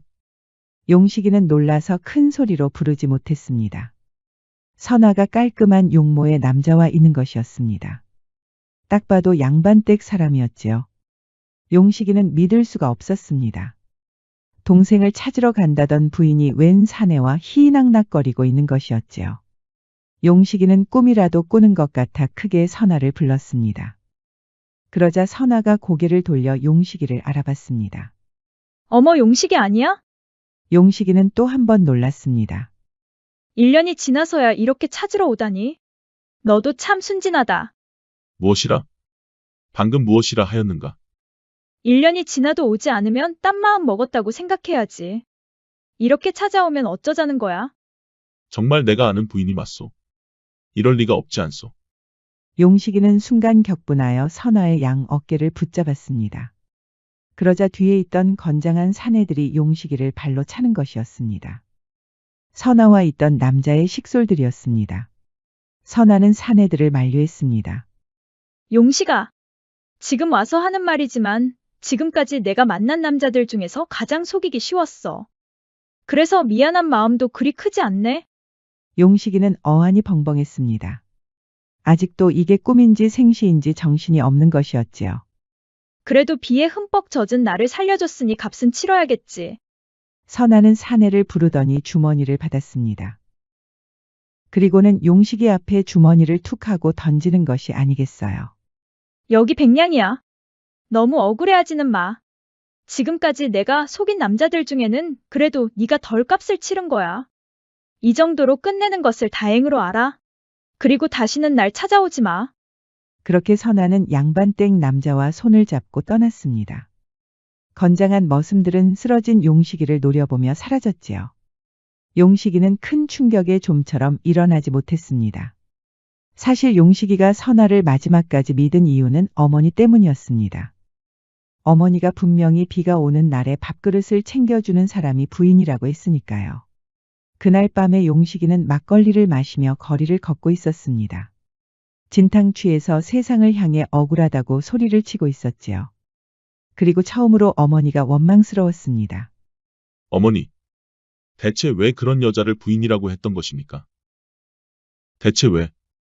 용식이가 먹거리를 모두 비우자 강변 앞에 섰습니다. 결국 용식이가 갈 길은 하나뿐일까요? 아무래도 저는 어머니 없으면 살 수가 없는 못난 놈인가 봅니다. 이렇게 어머니 곁으로 가야 한다니. 용식이는 막걸리를 강변으로 던져버리더니 눈을 감고 얼마 가지 않아 스스로도 강변으로 몸을 던졌습니다. 강물 밑으로 가라앉은 용식이는 난생 처음으로 마음이 편안해졌습니다. 지금까지 어머니를 모시겠다고 양반댁에 허드렛 일을 하고 선아를 위해 머슴살이를 하였지요. 이렇게 몸을 던지지 않았다면 평생 머슴살이만 하다가 죽을 팔자였던 겁니다. 그렇게 용식이는 강가 밑으로 떨어지면서 미소를 지었습니다. 어머니 곁으로 가고 싶었지요. 그런데 이게 무슨 일인지. 눈을 뜬 용식이가 벌떡 일어섰습니다. 주변을 둘러보니 양반댁의 호화로운 방이었지요. 용식이가 어리둥절하고 있는 그때 웬 처자가 문을 열고 들어왔습니다. 깨어나셨군요. 몸은 좀 괜찮으십니까? 용식이는 눈만 끔벅거렸습니다.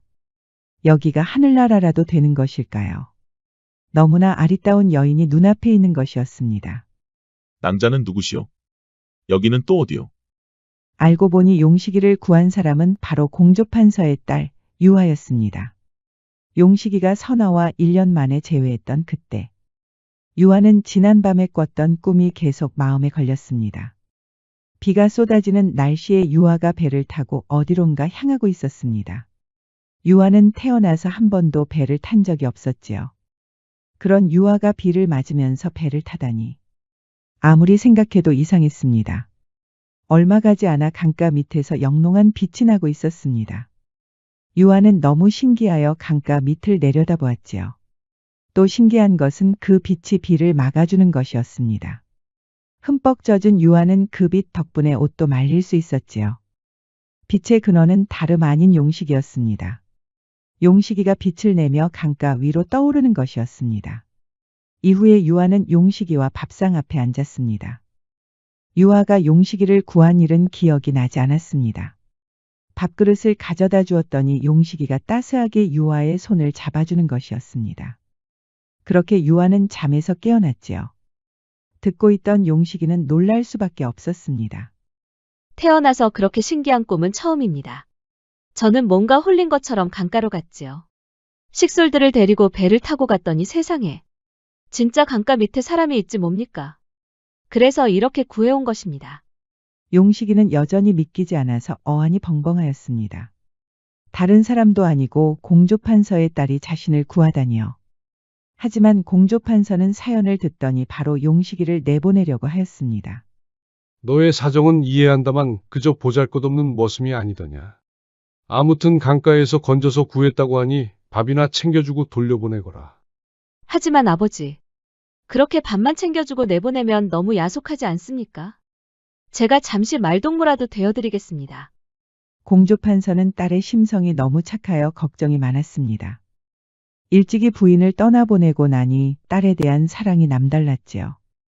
어쩔 수 없이 공조판서는 먼저 용식이를 찾아가서 어떤 사람인지 알아보려고 했습니다. 그런데 이게 무슨 일인지. 공조판서는 예전에 연등회에서 봤던 남자였습니다. 선아를 보더니 무섭게 다가왔던 바로 그 남자였지요. 공조판서도 용식이를 알아보고 언성이 높아졌습니다. 자네는 그 여자와 어떤 관계인가? 공조판서는 사연을 듣더니 이를 갈았습니다. 용식이는 도저히 어떻게 된 영문인지 알 수가 없었지요. 그 선아라는 여자는 내가 첩으로 들였다네. 양반댁 사람도 아니지만 워낙 순하고 착해서 내가 아주 좋아했지. 하지만 모든 것이 거짓이었네. 그 여자는 알고 보니 그 바닥에서 유명한 기생이었네. 용식이도 충격을 받았습니다. 알고 보니 선아는 공조판서를 속여서 첩으로 들어와 돈을 빼앗고 그것도 모자라서 공조판서의 부인에게 매를 맞았다고 거짓말까지 하였지요. 그렇게 속임수를 쓰다 걸려서 내쫓겼고 마침 용식이를 만난 것이었습니다. 행수의 딸이라는 것도 모두 거짓이었습니다. 용식이는 한숨을 푹 쉬었습니다. 설마 했는데 갈 곳 없는 처지라서 어쩔 수 없이 용식이의 집에서 묵었던 것입니다. 자네 사정을 들으니 참 딱하구먼. 그냥 자네를 내보내려고 했는데 갈 데라도 마련해줘야겠네. 혹시 자네가 가장 자신 있는 일이 무엇인가?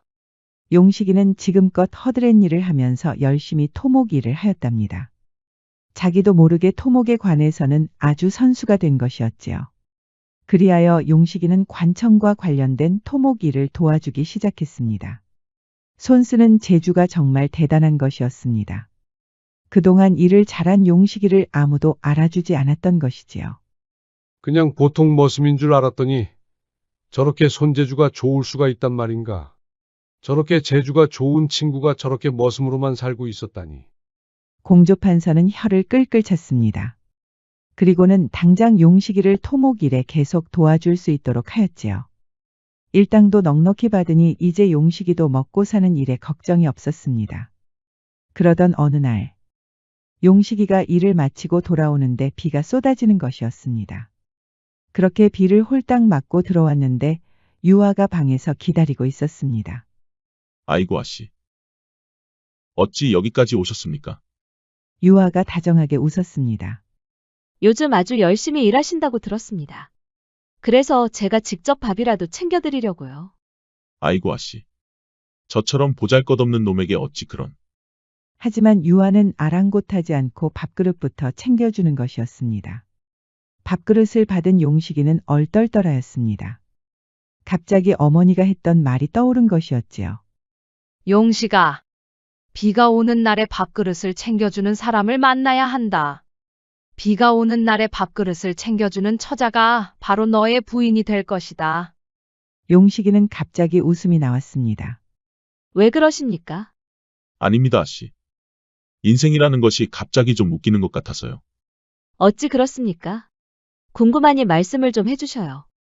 용식이는 어머니에 대해 솔직하게 털어놓았습니다. 밥그릇을 챙겨줬던 선아, 그리고 선아의 배신. 지금 이렇게 공조판서를 만나서 딸에게 밥그릇을 받고 있는 지금의 이 상황. 유아도 사연을 모두 듣더니 웃음이 나왔습니다. 저 역시 혼인할 도련님이 있었지요. 타혼하기 전까지는 참 좋은 분이셨습니다. 저 역시 돌아가신 어머니가 유언을 남기셨습니다. 어떻게든 빨리 혼인하라고 하셨지요. 저도 손주를 안겨드리고 싶었지만 사람 인생이 뜻대로 되지 않더이다. 용식이는 갑자기 울컥하였습니다. 어머니가 갑자기 그리운 것이었지요. 중요한 건 절대 살면서 포기하지 말아야 한다는 겁니다. 어머니를 만나고 싶으셔서 강가에 뛰어드셨지만 지금 이렇게 저와 함께 밥상 앞에 앉아 있지 않습니까? 그래서 인생이라는 게 웃기는 것 같습니다. 이제는 절대 울지 않겠습니다. 유아는 점점 용식에게 호감이 생겼습니다. 그제야 용식이가 정말 좋은 남자라는 것을 알 수 있었지요. 그렇게 5년이라는 세월이 흘렀습니다. 용식이는 이제 공조판서가 공식적으로 인정한 장인이 되었습니다. 이제 관청과 관련된 집을 지을 때는 늘 용식이의 손을 거칠 정도였지요. 그러던 어느 날, 공조판서가 조용히 용식이를 불렀습니다. 이복의 용식이. 이제 자네도 과거에 도전해보는 것이 어떤가? 글 공부를 하라는 말씀입니까? 자네는 아무리 봐도 이렇게 집 짓는 일에서 끝낼 사람이 아니야. 매사에 늘 침착하고 신중해서 모든 일을 안전하게 처리하지. 그런 사람은 흔치 않다네. 내가 뭐든지 지원할 테니까 과거에 도전하도록 하게.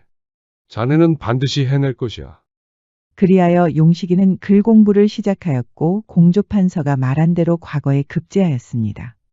한때 어머니를 위해 양반댁에서 허드렛 일을 하고 평생 머슴살이만 할 줄 알았던 용식이가 고을 사또가 된 것입니다. 용식이가 토목의 장인이었다는 것은 모두 알고 있는 사실이었지요. 그러니 고을 사람들도 용식이를 더욱더 존경하는 것이었습니다. 그러던 어느 날, 투기를 했다는 이유로 잡혀온 마님이 있었습니다. 용식이는 그저 흔한 사건으로 알고 죄인을 만나러 갔지요. 그런데 이게 무슨 일인지. 투기를 해서 잡혀온 여인이 알고 보니 선아였습니다. 용식이는 지친 얼굴의 선아를 보고 믿기지 않았습니다. 선아 역시 용식이의 얼굴을 보더니 백지장처럼 하얘지는 것이었습니다. 용식이는 잠시 포졸들을 밖으로 내보냈습니다. 이게 대체 어찌된 일이오? 선아는 눈물부터 흘렸습니다. 그리고는 절을 올리며 용식이에게 하소연하는 것이었습니다. 선아는 가난한 집안에서 태어나 기생으로 생계를 유지했습니다. 그러다 욕심 많은 영감의 첩으로 들어갔다가 매일매를 맞았습니다.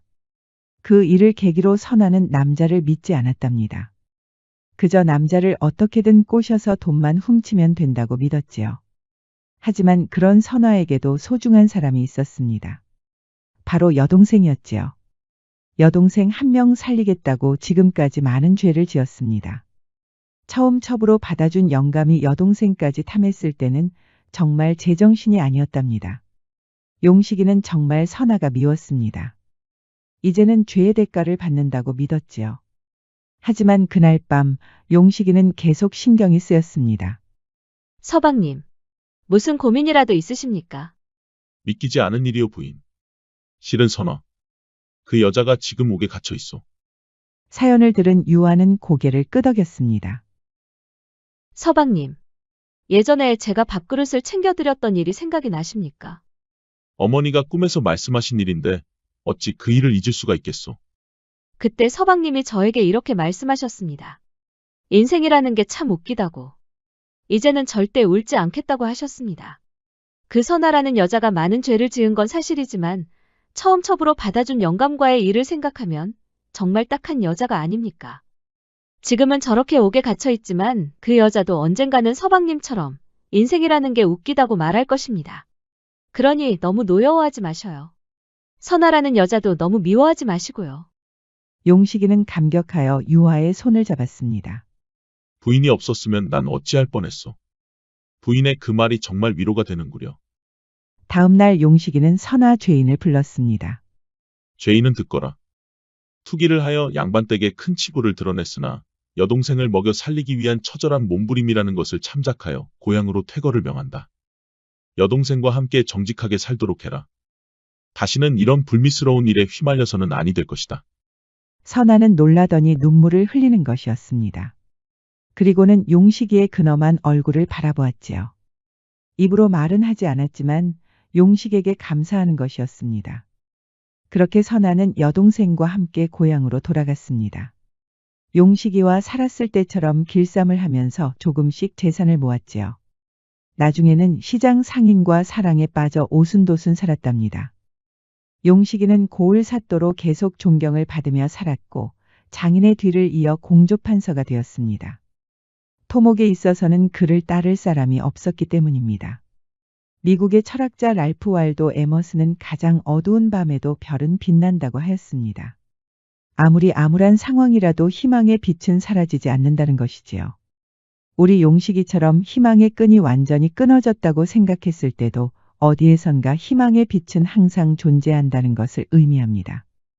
지금까지 백세야담 16번째 이야기였습니다. 백세야담 많이 사랑해주세요. 구독과 좋아요, 알림 설정도 잊지 마시고 꼭 눌러주세요. 애정이 담긴 댓글도 많이 부탁드립니다. 야담과 옛날 이야기 가득한 백세야담 어떠셨나요? 앞으로도 재밌고 감동적인 이야기가 가득하니 많이 기대해주세요. 다음은 상팔자 관상이 보이는 여종, 순덕이의 지혜를 담은 이야기입니다. 시장 상인들 사이에서도 총명하기로 알려진 순덕이. 어느 날 관상을 잘 보는 점쟁이의 눈에 들어오면서 순덕이의 파란만장한 이야기가 시작됩니다. 순덕이의 빛나는 지혜를 마지막까지 감상해주세요. 야담과 옛날 이야기가 가득한 백세야담 계속 지켜봐주세요. 야담과 옛날 이야기 가득한 백세야담 정말 재밌어요. 저처럼 구독과 좋아요 잊지 말고 꼭 눌러주세요. 옛날 조선시대 한 고을에 총명한 여종이 한 명 살고 있었습니다. 순하고 덕스럽다고 하여 순덕이라고 불렀지요. 순덕이는 워낙 명랑하고 싹싹해서 동네 사람들이 많이 좋아했습니다. 특히나 동네 할아버지 할머니에게도 잘해준 덕분에 효녀 순덕이라고도 불렸답니다. 그런 순덕이가 가장 좋아하는 건 바로 나무 주변에서 놀고 있는 개미들이었습니다. 개미들이 열심히 먹을 것들을 나르는 것을 보면 정말 부지런해 보였지요. 순덕이는 고을 주막에서 일하는 여종이었습니다. 주모는 착하고 일 잘하는 순덕이가 고마웠지만 언젠가는 시집을 갈 아이였지요. 그럴 때마다 주모는 기분이 좋으면서도 한숨이 나왔습니다. 저렇게 착한 아이를 데리고 간 남자는 복 받은 것이지. 암 그렇고 말고. 그런데 순덕이가 떠나면 마음이 참 황망할 것 같네 그려. 저렇게 착하고 일 잘하는 아이가 또 어디 있나 그래. 주막에는 만드기라는 머슴도 일하고 있었습니다.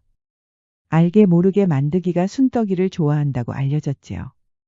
순덕이는 그런 소문을 들을 때마다 피식하고 웃지만 만드기의 순수한 마음을 늘 잊지 않고 있었답니다.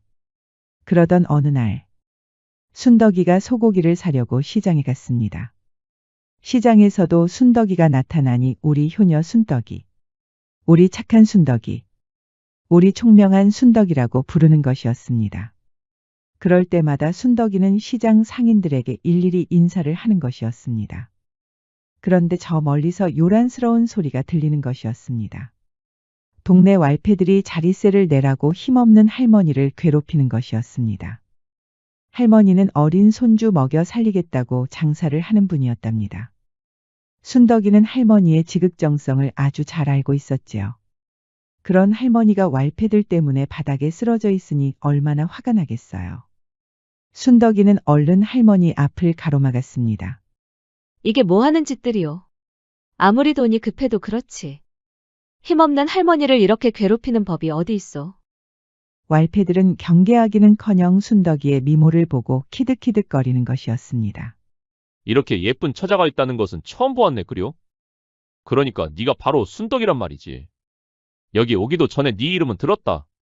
그러지 말고 우리랑 놀러 가는 것이 어떠냐? 하지만 순덕이는 미동도 하지 않았습니다. 어림도 없는 소리 하지 마시오. 당장 할머니에게 사과하고 물러나시오. 왈패들은 또 한 번 키득키득거렸습니다. 싫다면 네가 어쩔 건데. 보아하니 여기 온 지 얼마 안 된 자들 같은데. 여기서 살아가려면 여기 시장 상인들한테 잘 보여야 할 것이오. 무엇이라? 우리가 왜 그래야 하는데? 우리 고을은 여기 상인들의 힘으로 굴러간다 이 말이오. 상단에서도 우리 고을의 특산물을 필요로 한단 말이오.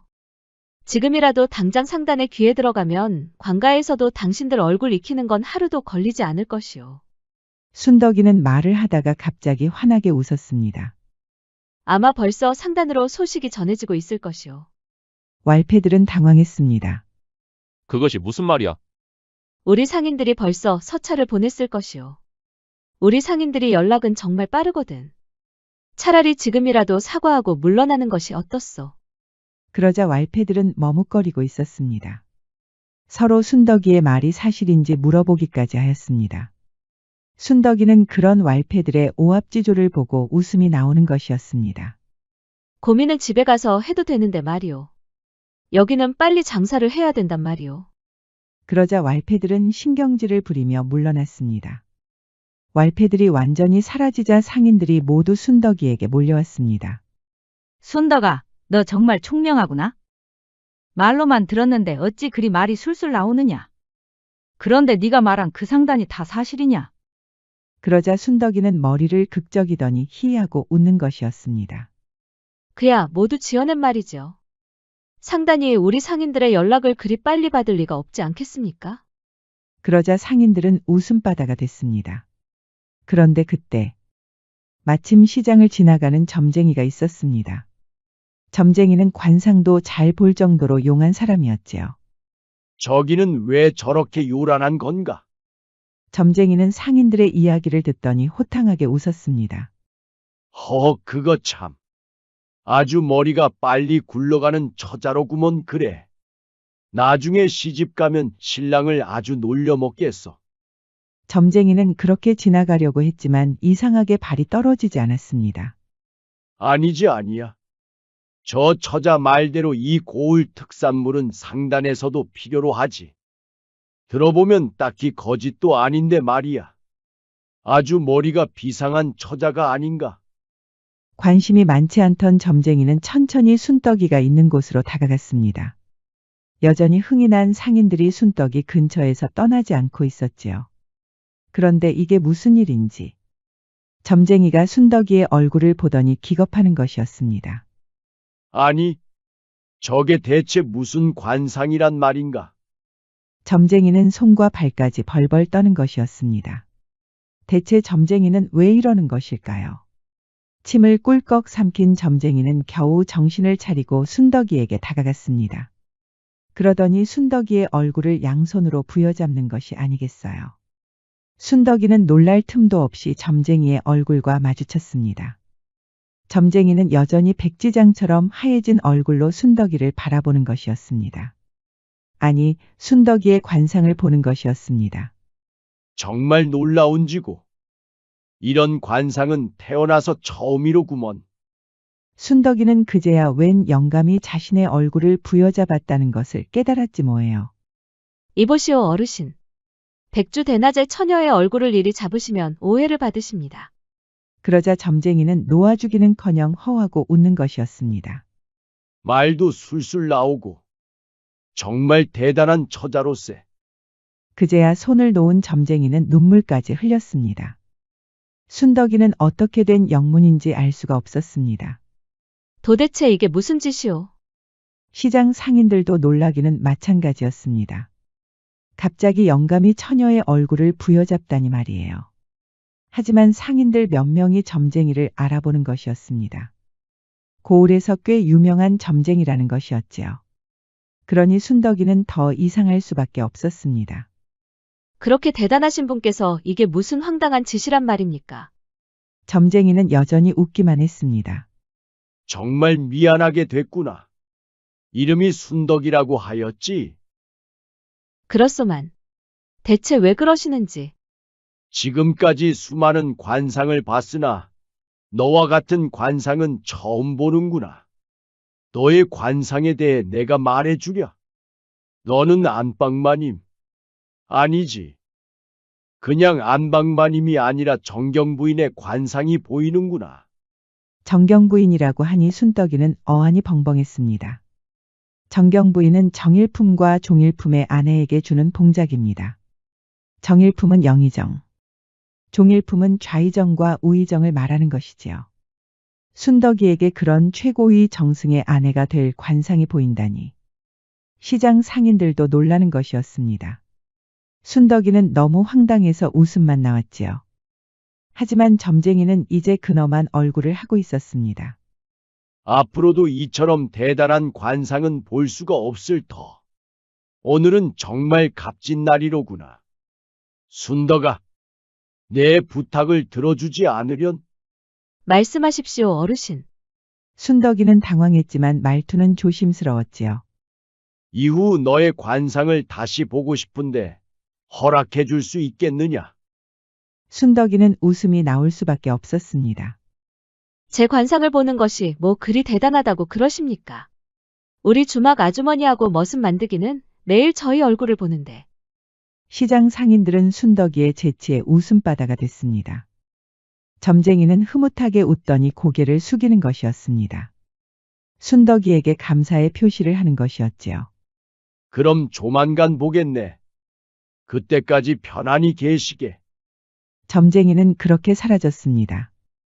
마치 어마어마한 보물이라도 발견한 사람처럼 어깨를 들썩이며 신이 난 것이었지요. 주막으로 돌아온 순덕이는 긴가민가하였습니다. 어쩌면 꿈이라도 꾼 것일까요? 다음 날에도 순덕이는 열심히 주막 일을 돕고 있었습니다. 점쟁이가 한 말 때문에 순덕이는 좀처럼 일에 집중하지 못하고 있었지요. 그런데 이게 무슨 일인지 갑자기 험악한 인상의 산적들이 들이닥친 것이었습니다. 주막은 한순간에 아수라장이 됐습니다. 손님들도 모두 겁이 나서 도망쳐 버렸지요. 순덕이와 주모는 벌벌 떨고 있었습니다. 여기 순덕이라는 처자가 누구냐?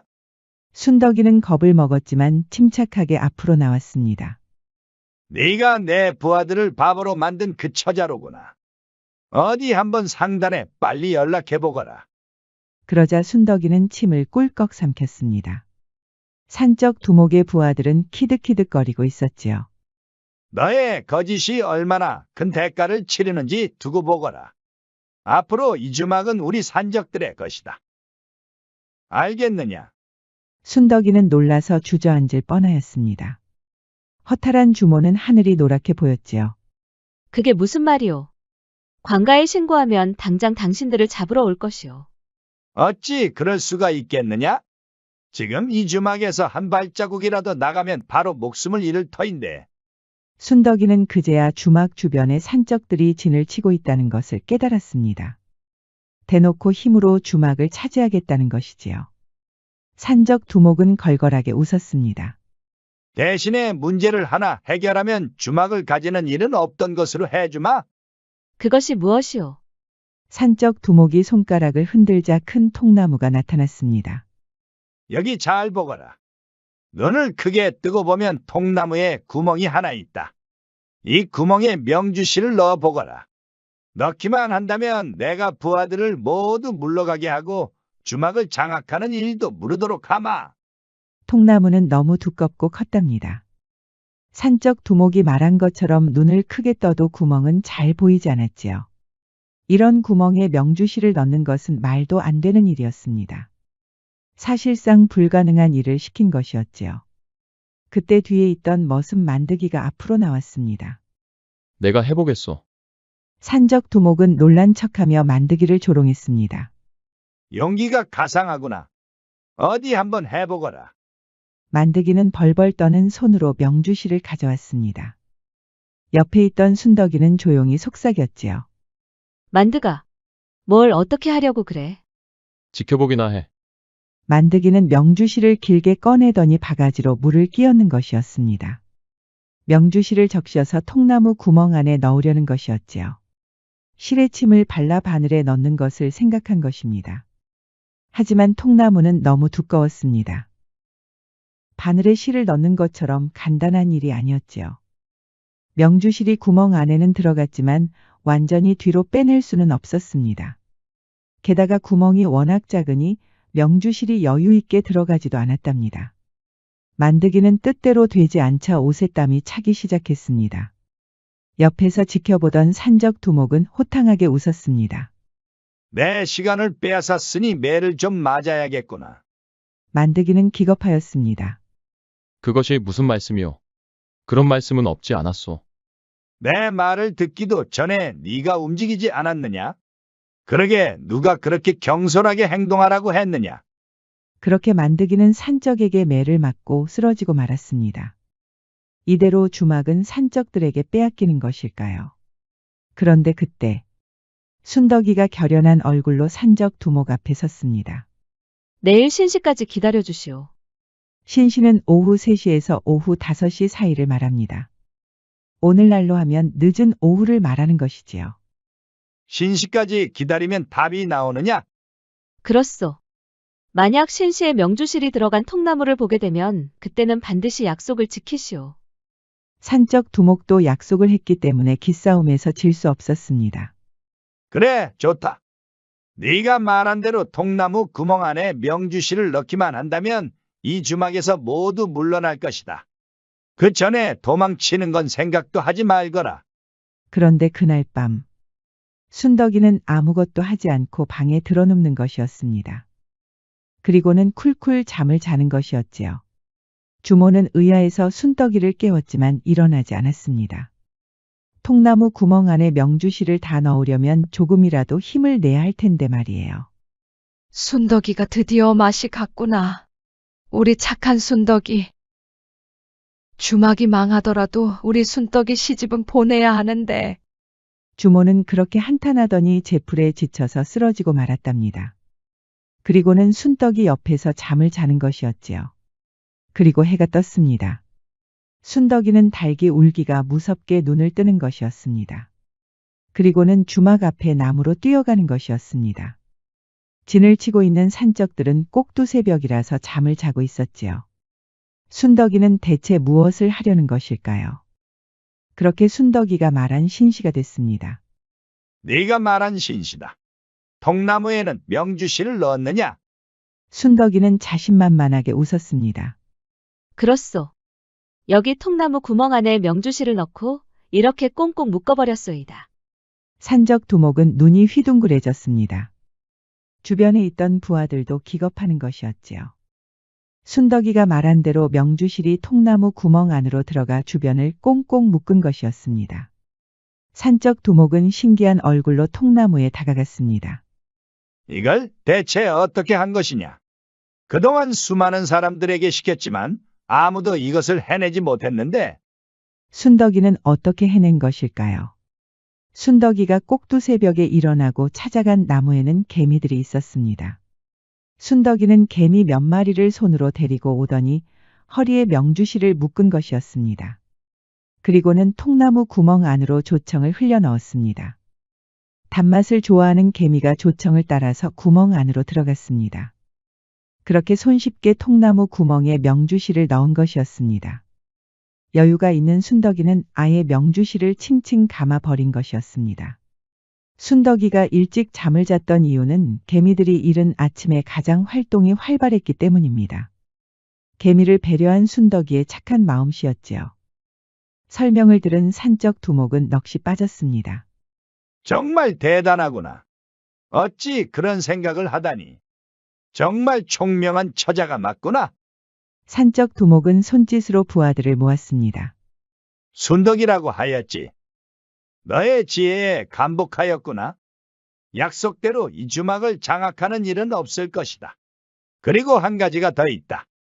이제 우리 식량은 이 주막에서 해결하도록 하겠다. 앞으로 주막의 생계는 우리가 책임지겠다 이 말이다. 순덕이는 놀랐습니다.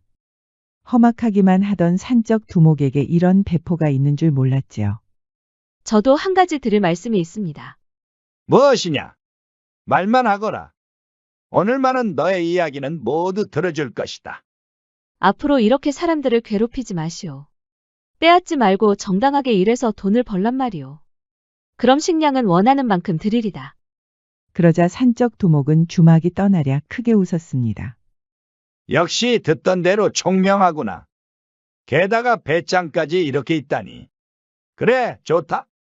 네 말대로 산적 일은 모두 포기하도록 하지. 그러자 부하들이 모두 놀랄 수밖에 없었습니다. 산적 두목은 부하들을 다독였습니다. 걱정하지 말거라. 우리가 그래도 힘은 장사인데 할 수 있는 일이 없겠느냐. 이 처자 말대로 이제는 정당하게 돈을 벌 때도 되었지. 그리하여 주막은 산적들에게 식량까지 팔았으니 더 많은 돈을 벌 수 있었답니다. 하지만 주변에서는 산적들에게 식량을 판다고 하니 우려가 많았지요. 산적 두목이 생각보다 의리가 있었고 나쁜 짓도 이제 하지 않았지만 그래도 산적이었으니까요. 그러던 어느 날 우려한 사고가 터졌습니다. 산적 두목이 고을 사또에게 붙잡힌 것이었습니다. 시장 상인들에게 자리세를 빼앗은 일이 화근이 된 것입니다. 이제는 개과천선했다고 하지만 고을 사또에게는 어림도 없는 핑계였습니다. 사또는 순덕이 이야기를 듣고 의아했습니다. 그렇게 총명한 처자가 어찌 산적들과 내통을 했단 말인가? 사또는 순덕이라는 여자가 궁금했습니다. 그래서 조용히 순덕이를 부른 것이었지요. 그대가 순덕이라는 처자요. 그렇습니다, 나리. 어찌 그대와 같이 현명한 처자가 산적들과 내통을 했단 말이오. 내통을 한 것이 아니라 약속을 한 것입니다. 그들은 이제 나쁜 짓을 하지 않겠다고 저와 약속을 했습니다. 그 말을 어찌 믿으란 말이오. 처자는 산적들이 하는 말을 고지고대로 믿었단 말이오. 전에 했던 나쁜 짓에 대해서는 당연히 죗값을 치러야 한다고 생각합니다. 하지만 저와 약속을 한 이후부터는 착하게 살았습니다. 정당하게 일하고 돈을 벌었습니다. 그것만은 믿어주십시오. 이 말씀을 드리려고 온 것입니다. 사또는 당당하게 말하는 순덕이에게 호기심이 생겼습니다. 하지만 산적들이 착하게 살았다는 말은 쉽게 믿을 수가 없었습니다. 산적들을 모두 소탕한 실적이 있었으니 사내의 자존심을 지키고 싶은 마음도 있었지요. 그날 이후로 사또는 산적들의 행적을 일일이 조사했습니다. 정말 순덕이와 약속한 이후로 나쁜 짓은 하지 않았답니다. 모두 정당하게 일하고 돈을 벌었습니다. 그거 참 신기하구나. 어찌 그놈들이 하루아침에 개과천선할 수 있단 말인가? 사또는 결국 산적 두목을 직접 만났습니다. 산적 두목에게 들은 사연은 정말 놀라웠습니다. 사또는 웃음이 나왔지요. 듣던 대로 정말 총명한 처자로구나. 사또는 다시 순덕이를 불렀습니다. 처자 말대로 산적들은 개과천선하였구려. 아무래도 처자의 지혜에 감복한 것 같은데. 그 개미는 어떻게 된 것이오? 순덕이는 기분이 좋아서 웃음이 나올 뻔하였지만 예의를 차려 침착하게 대답하였습니다. 제가 아침에 매일 보는 것이 바로 개미들이었습니다. 개미들이 열심히 일하는 모습이 보기 좋았지요. 그러다가 개미가 뭘 좋아하는지도 자연스럽게 알게 됐습니다. 그래서 조청을 통나무 구멍 안에 넣은 것이오? 그렇습니다, 나리. 사또는 처음으로 웃음이 나왔습니다. 그동안 고을 업무에 치이다 보니 웃음이 많지 않았는데 말이에요. 낭자 덕분에 제가 다 웃음이 나오는구먼 그려. 낭자의 소신은 이제 알았으니 물러가도 좋소. 산적들은 일일이 다시 확인해서 필요하다면 풀어줄 것이오. 순덕이는 그렇게 사또의 집을 나왔습니다. 나올 때는 신이 나서 춤이라도 추고 싶었지요. 사또가 약속한 대로 산적 두목과 부하들이 풀려났습니다. 자리세를 다시 돌려주는 것으로 죗값을 치르도록 하였지요. 그러던 어느 날 고을 사또에게 서찰이 하나 도착했습니다. 바로 거래서 온 것이었습니다. 사또는 침을 꿀꺽 삼키며 서찰을 확인했습니다. 그런데 이게 무슨 일인지 사또는 그날 이후로 식음을 전폐하고 있었습니다. 입맛도 없고 힘을 낼 기운도 없었지요. 하루는 잠을 자지 못하고 눈물까지 흘리는 것이었습니다. 대체 무슨 서찰을 받았길래 이러는 것일까요? 순덕이는 마침 관아의 창고에 들렀습니다. 사또와 만나고 산적들이 모두 무죄방면된 이후에 관아의 모든 식량까지 책임지고 있었지요. 그런데 순덕이에게 흐느끼는 소리가 들렸습니다. 이게 무슨 소리람? 순덕이가 흐느끼는 소리를 따라갔더니 사또가 주저앉아서 눈물을 흘리고 있는 것이었습니다. 나리, 왜 그리 슬피 울고 계십니까? 사또는 깜짝 놀랐습니다. 사내가 여자 앞에서 우는 일은 절대로 없어야 하니까요. 별일 아니오 낭자. 식량 때문에 들렀구려. 사또는 식량 문제로 넘어가 보려고 했지만 순떡이를 속일 수는 없었습니다. 무슨 일인지 알려주셔요, 나리. 사또는 많이 지쳐 있었습니다. 그동안 얼마나 마음고생했는지 얼굴에 다 쓰여 있었지요. 그런 사또가 갑자기 순떡이에게 시선이 갔습니다. 혹시 순덕이라면 이 문제를 해결할 수 있을까? 사또에게 대체 무슨 일이 있었을까요? 사또는 순덕이를 데리고 방으로 들어왔습니다. 실은 이 서찰을 거래서 받았소. 거래서 받았다는 말씀입니까? 서찰에는 이렇게 쓰여 있었습니다. 화직원이요. 서직방이라. 묘구출하니 오직장하고 유구입이라. 사또는 절로 얼굴이 일그러졌습니다. 이 글귀를 아는 사람은 조정에 들어간다고 하오. 순덕이는 놀랐습니다. 알고 보니 임금이 이 글귀를 전국의 사또들에게 보낸 것이었습니다. 현재 조정에 인재가 부족하니 전국의 사또들 중에 뽑으려는 것이었지요. 대신에 이 글귀의 내용을 정확히 아는 사람을 뽑으려는 것이었습니다. 사또도 다른 사내들처럼 출세하고 싶은 욕심이 있었습니다. 안 그래도 조정에 인재가 부족하다는 말을 익히 들어서 알고 있었지요. 그리하여 어떻게든 기회를 엿보고 있었는데 이런 글귀가 온 것이었습니다. 도무지 알 수가 없었소. 대체 이 글귀의 내용이 무엇인지. 며칠을 머리를 싸매고 또 보고 또 봐도 알 수가 없었소. 정말 답답해서 미칠 지경이었소. 이를 어찌한단 말이오. 그래서 사또는 식음을 전폐하고 있었습니다. 아무리 읽어봐도 내용을 알 수가 없으니 말이에요. 창피해서 아무한테도 말하지 못하고 있었는데 순덕이에게 처음으로 고백한 것이었습니다. 순덕이는 사또의 심정이 이해가 되니 절로 마음이 아팠습니다. 순덕이에게 보여주는 것도 얼마나 창피했겠어요. 순덕이는 천천히 글귀를 읽어보았습니다. 먼저 화직원. 그리면 둥글다는 뜻입니다. 서직방. 글자를 쓰면 네모라는 뜻이지요. 오직장. 정오에 길어진다는 뜻입니다. 사또는 묘구출과 유구입에서 이해가 가지 않는 것이었습니다. 묘는 토끼, 유는 닭으로 읽히니까요. 그런데 이게 무슨 일인지. 순덕이는 잠시 바라보더니 이렇게 말하는 것이었습니다. 나리, 이것은 해를 뜻하는 것입니다. 사또는 깜짝 놀랐습니다. 무엇이라? 어찌 이것이 해가 된다는 말이오? 설명해 주시구려. 해는 그림으로 그리면 둥글지만 글로 쓰면 각이 집니다.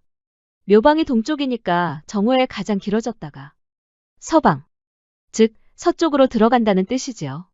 그럼 해가 되지 않습니까? 사또는 털썩 주저앉았습니다. 이렇게 어려운 글귀를 쉽게 해석하다니 말이에요. 낭자는 어찌 그렇게 쉽게 읽으신 것이오? 그러자 순덕이는 쑥스럽게 미소를 지었습니다. 주막에서 매일 보내다 보니 해가 뜨고 지는 것을 자주 봅니다. 그러다가 그림으로 그리기도 했고 글자로도 썼지요. 제가 처음으로 글자를 배운 것이 바로 해입니다. 사또는 순덕이의 지혜에 감탄할 수밖에 없었습니다. 이제는 언변도 뛰어난 것이었습니다. 그리하여 사또는 해라는 내용을 적어서 답신을 보냈습니다. 그리고 얼마 가지 않아서 궐에서 사또를 불렀습니다. 주막에서 한참 바쁘게 일하던 순덕이도 놀랐지요. 나와 함께 가야겠소 낭자. 어찌 그러십니까, 나리? 저처럼 천한 사람이 어찌 궐에 들어갈 수 있겠습니까? 글쎄 따라오면 알지 않겠소. 그렇게 순덕이는 사또를 따라서 궐에 들어갔습니다. 태어나서 처음으로 고운 한복도 입었답니다. 궐에 들어간 순덕이는 주눅이 들었지만 사또가 갑자기 손을 따스하게 잡아주는 것이 아니겠어요. 너무 기죽지 마시오 낭자.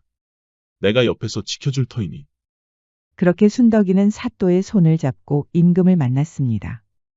임금은 사또를 보자마자 흥겹게 웃었습니다. 나에게 서신을 보낸 사람은 자네뿐이었네. 어떻게 이 문제를 풀었던가? 그러자 사또는 정중하게 고개를 숙이더니 이렇게 말하였습니다. 전하. 실은 이 문제를 푼 사람은 제가 아니라 제 옆에 있는 순덕이라는 처자입니다. 임금은 깜짝 놀랐습니다. 옆에 있던 신하들도 놀랄 수밖에 없었지요. 순덕이는 우리 고을에서 총명하기로 유명한 처자입니다. 자릿세를 빼앗는 산적들을 상대로도 당당히 맞선 적이 있습니다. 주막을 장악한 산적들을 개과천선시킨 적도 있습니다, 전하.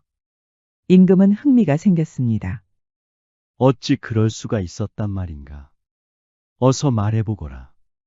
사또는 바로 통나무와 개미 이야기를 꺼냈습니다. 듣고 있던 임금도 그렇지만 신하들도 감탄사를 연발하는 것이었습니다. 주막에서 일하는 여종이 어찌 그렇게 총명할 수가 있단 말인가? 여종으로 살 처자가 아니로구나. 내가 직접 순덕이의 종문서를 태우고 방면할 것이니라. 그리하여 순덕이는 더는 여종이 아니었습니다. 임금이 직접 방면까지 하면서 양민이 된 것이었지요. 감격한 순덕이는 그 자리에서 눈물을 흘리고는 임금에게 절을 올렸습니다.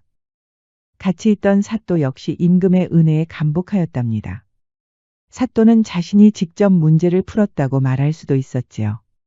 하지만 주막에서 일하는 보잘것없는 여종이 풀었다고 진실을 말했습니다. 임금은 사또의 정직함에도 감동한 것이었습니다. 그리하여 사또는 본인의 소원대로 조정에 들어왔습니다. 형조에 속한 정육품 벼슬 형조좌랑에 임명된 것이었습니다. 이제 사또가 아니라 좌랑나리가 되었네요. 그로부터 한 달 후, 순덕이는 양민이 된 이후로도 여전히 주막에서 일하고 있었습니다. 그동안 정이 들었던 주모 아주머니와 머슴 만드기와 헤어질 수 없었지요. 그리고 형조좌랑이 찾아왔습니다. 좌랑나리께서 무슨 일로 오셨습니까? 낭자에게 빚을 지지 않았소. 이대로 모른 척할 수는 없지요. 무슨 말씀을 하시는 건지. 그동안 숱한 혼담이 들어왔다오. 다들 명문가 집안의 딸들이었지요. 얼마 전에는 예조판서 집안에서도 혼담이 들어왔었지요. 하지만 저는 모두 거절하였소. 그럴 때마다 낭자가 계속 아른거리지 뭐요. 그러자 순덕이는 얼굴이 처음으로 빨갛게 물들었습니다. 낭자, 너무 늦게 얘기한 것 같소만. 나와 혼인해 줄 수 있겠소. 제가 어찌 좌랑나리의 배필이 될 수 있겠습니까? 낭자는 충분히 자격이 있소. 내가 조정에서 앞으로 일하려면 낭자의 지혜가 필요하오. 그러니 저와 혼인해 주시오. 그리하여 순덕이는 좌랑나리와 혼인을 하였습니다. 순덕이의 지혜는 조정에서도 빛을 보았답니다. 형조좌랑은 결국 병조판서 자리까지 올랐습니다. 그렇게 세월이 흘러 순덕이는 모처럼 고향을 들렀습니다. 바로 주막이었지요. 주막에는 여전히 손님들로 북적이고 있었습니다. 그런데 이게 무슨 일인지 시장 상인들의 자릿세를 빼앗는 왈패들이 있는 것이었지요. 게다가 힘들게 장사를 하는 할머니를 괴롭히는 것이었습니다. 순덕이는 얼른 뛰어가서 할머니 앞을 가로막았습니다. 왈패들은 병조판서의 부인이 나타났다고 하니 다들 두려워서 달아났습니다. 그러면서도 정부인이 이런 시장에 온 것이 이상한 것이었지요. 시장 상인들은 모두 순덕이에게 몰려들었습니다. 아이고, 우리 순덕이 아니야. 정부인 됐다고 해서 앞으로 얼굴도 못 볼 줄 알았는데. 순덕이 안 본 사이에 더 예뻐졌네 그려. 역시 이 고을에서 가장 총명했던 사람은 순덕이었지. 순덕이는 갑자기 눈물을 흘렸습니다. 그동안 병조판서 신랑과 함께 조정에 있다 보니 고향에 있던 시장 상인들이 그리운 것이었지요. 저도 고향으로 돌아온 것 같아 너무 기쁩니다.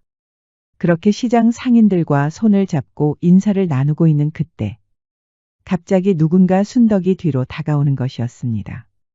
순덕이는 놀라서 뒤를 돌아보았지요.